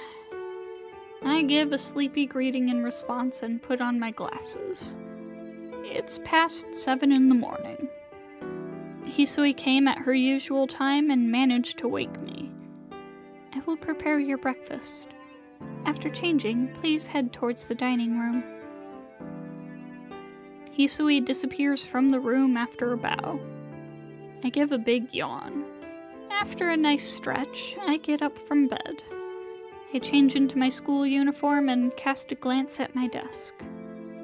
On top is the knife I will not ever use again. The curtains sway in the wind. Hisui must have opened the window. The sky is refreshingly clear. It's just a little cold, though. I approach the window to close it. As it turned out, I ended up waking in my own room. It seems Senpai carried me here. Fortunately, Akiha and the others didn't know I left. It's been 1 week since that night. Tono Shiki's life hasn't changed a bit from what it was before. My relationship with Akiha is a bit uneasy at times, but of course we're brother and sister. Except for that passageway being repaired, the school has not changed at all. No, it did change. At school, there's no senpai called Ciel anywhere, nor does anyone remember her. The instances of serial murders haven't occurred since then. Since there's been no official arrest, the city streets are still relatively empty at night, but it'll probably return to normal in a month. As for me, I carry an unfillable void in my heart, but I continue on as I did before. Or rather, I can bear it all. At times, I get overwhelmed when I am assailed by memories, but I don't think I'll go insane or anything for now. Someday. Will I go crazy after not being able to bear those memories? Or will I just return to living normally after getting used to them? Perhaps it's about a 50-50 chance. But until then, even if it is a little girlish, I keep the final promise I made with her every day. Autumn is drawing to a close, isn't it? The blue sky outside is enough to take my breath away. Taking a large, deep breath, I shut the window.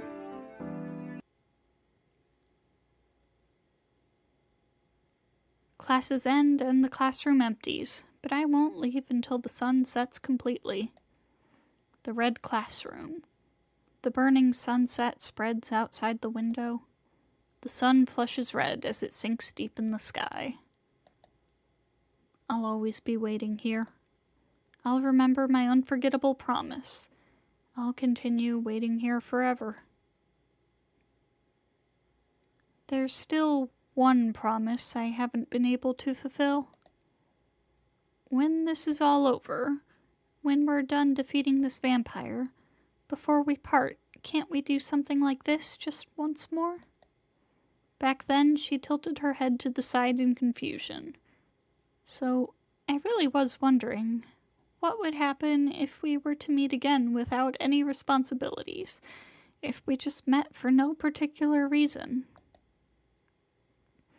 When I said those words, I was only thinking about her. If you're too busy, then it's okay. I only thought of it just now, anyway. Just not as two people cooperating, but as two friends who got along, not doing anything in particular. If we could create some normal memories like that, I knew she would be happy. Okay, when everything's over, let's come here again, Tsuki. It won't have any meaning, but I'm sure it will be really, really fun. After her eyes widened in surprise, she nodded. In the classroom bathed by the sunset, Arcueid smiled and made that promise with me. I remember that promise. I remember that smile. I remember everything. I can't forget. I won't forget. I'll always, always remember the promise we made in the room ablaze with the sunset to meet here again. The sun sinks further. These hours until the vermilion fades completely, the quiet time until the crimson sky disappears. This eternal, fleeting instant of a world standing still. Maybe I am already crazy. Even though I'm waiting for someone who will never come, my heart is horribly calm.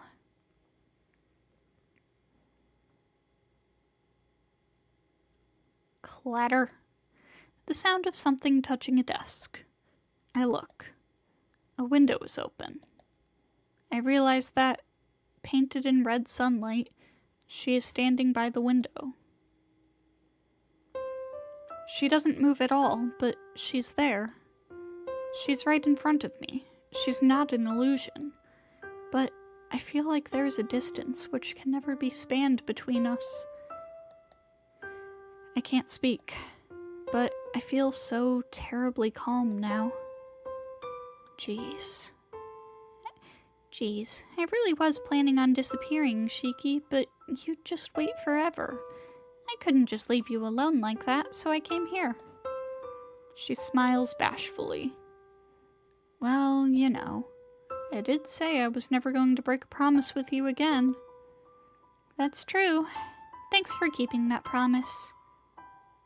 But I'm sorry. It seems that this time I'm the one who won't be able to keep it. Why? I'm surprised myself. I ask her this in a truly gentle voice, without any anger at all. Yeah, I never did tell you my reason for pursuing Roa. Actually, a long time ago, I once drank human blood.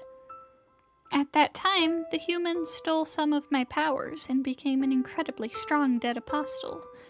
In the end, he ended up killing all the other true ancestors except for me.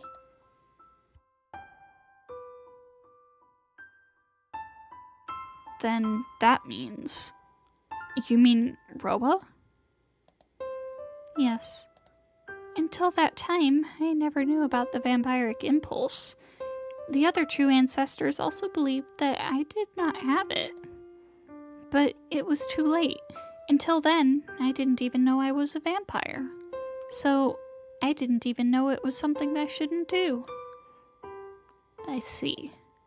Never having been taught anything extra, she wasn't even taught she was the same as those she killed. Because of just one mistake, I destroyed everyone. So I won't drink human blood again. But a true ancestor that has drank blood once cannot remain sane without doing it again. I can only be here because you completely killed Roa. Even though I annihilated him so many times, it was only his flesh and not his soul.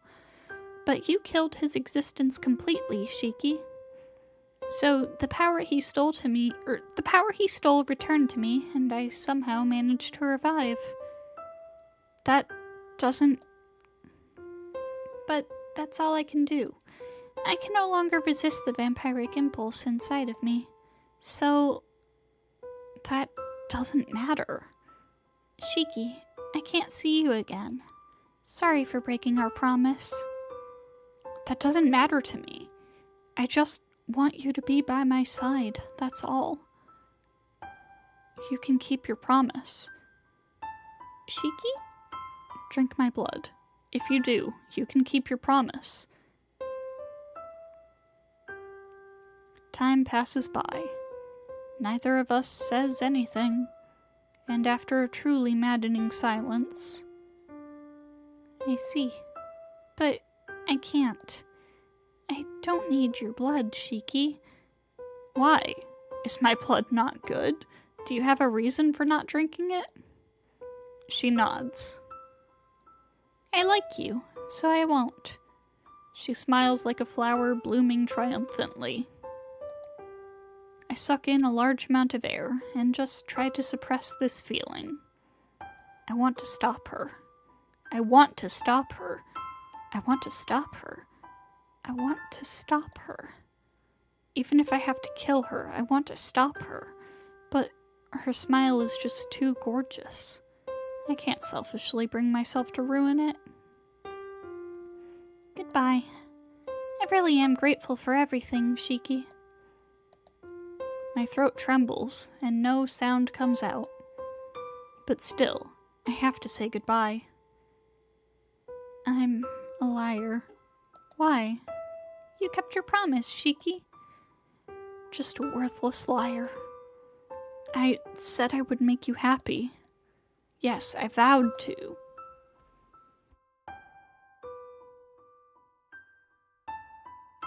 No, not at all.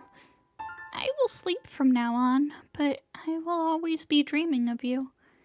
I enjoyed our time together so much. I will always be dreaming about it. It won't have any meaning, but I'm sure it will be really, really fun. So, Shiki, I really am happy. You really did make me happy. Damn. My throat is filled up. I don't want such a... You really are kind, Shiki. Yeah, I knew coming here to say goodbye was a good thing. I love you, Shiki. Your honesty, how you're always spaced out, how I'm the only one you yell at, how you always look forward to the future. I love all of you. So please, keep living like that, okay? For just an instant, she smiles sadly. She waves her hand, as if fading into the sunset, and as if fading into the sunset itself, she disappears before my very eyes. I grit my teeth, trying to hold it in. She was smiling until the very end, so at least I didn't want to cry. The classroom is empty. I see. You really did keep your promise. In this classroom, our promise to meet again in the classroom as the sun set. She definitely kept it. There are some things I lost, but it is over now. The curtain has fallen cleanly over the time I knew her and the time I ran through with her. Come to think of it, a farewell is always there. In our case, our farewell was only early. Thinking of it that way, this was a really satisfying farewell. She was still alive, and she told me she's still happy. No, not like this. This isn't what I wanted. Right. More. I wanted to be with her more. I wanted to talk with her more. I wanted to feel the warmth of her body more. I wanted to see her smile more. Always. Not like this, but always. I wanted to make her happy. But she, smiling to the end, she left me behind, telling me to live. That stupid idiot. That was her final wish. With a smile, she told me no matter how hard it is, even if I have to deceive myself right now, until I can finally see it all as simply a memory, to keep looking forward to the future and live. There's no way I can do that. I don't have the slightest confidence to live like that. Still, so that she can see a happy dream, I have to at least grant her wish.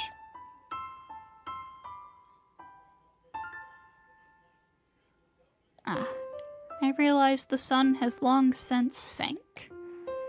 The crimson sky is painted over in a dark blue. The dark night sky.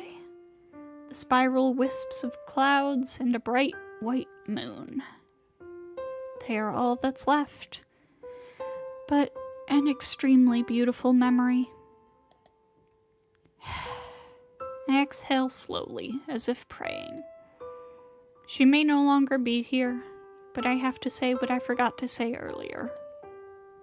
Goodbye. I had a lot of fun too. Those extremely late words of farewell echo through the classroom. Only the glass-like moon hangs in the night sky, the distant blue moon looking as if it would shatter if touched. For a long time, until dawn, I keep looking up at it.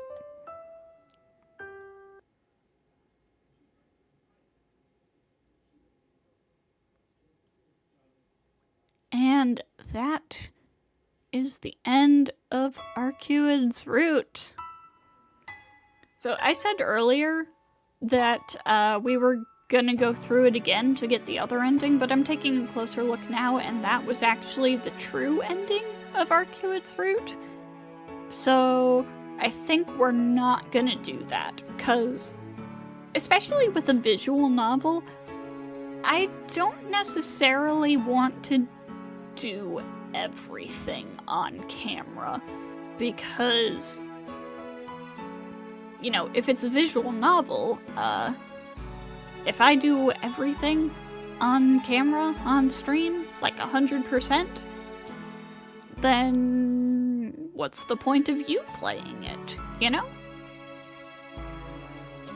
And I would like to encourage you to read it yourself, if you would like to. So we're just gonna do that once. Let me take a look here. Let me take a look. Okay, so CL's route, we can get the true ending first try. Akiha's, we can get the true ending first try. It seems like each route is shorter than the previous ones. That's interesting. Looks like Hisui's, we get the true ending first try. And Kohaku's we can as well. Oh, does Kohaku's only have one true ending? Or one ending? That does appear to be the case. Okay, so that's just gonna be the end of Arcueid's route then.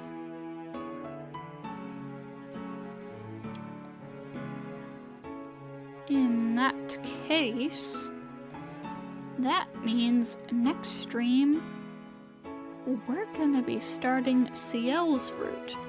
And it looks like CL's route doesn't branch off from Arcueid's until, like, pretty far into it.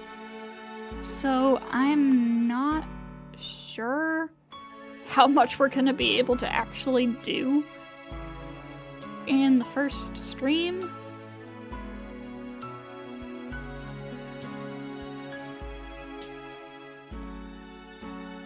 But, we shall at least do what we need to do to get onto her route.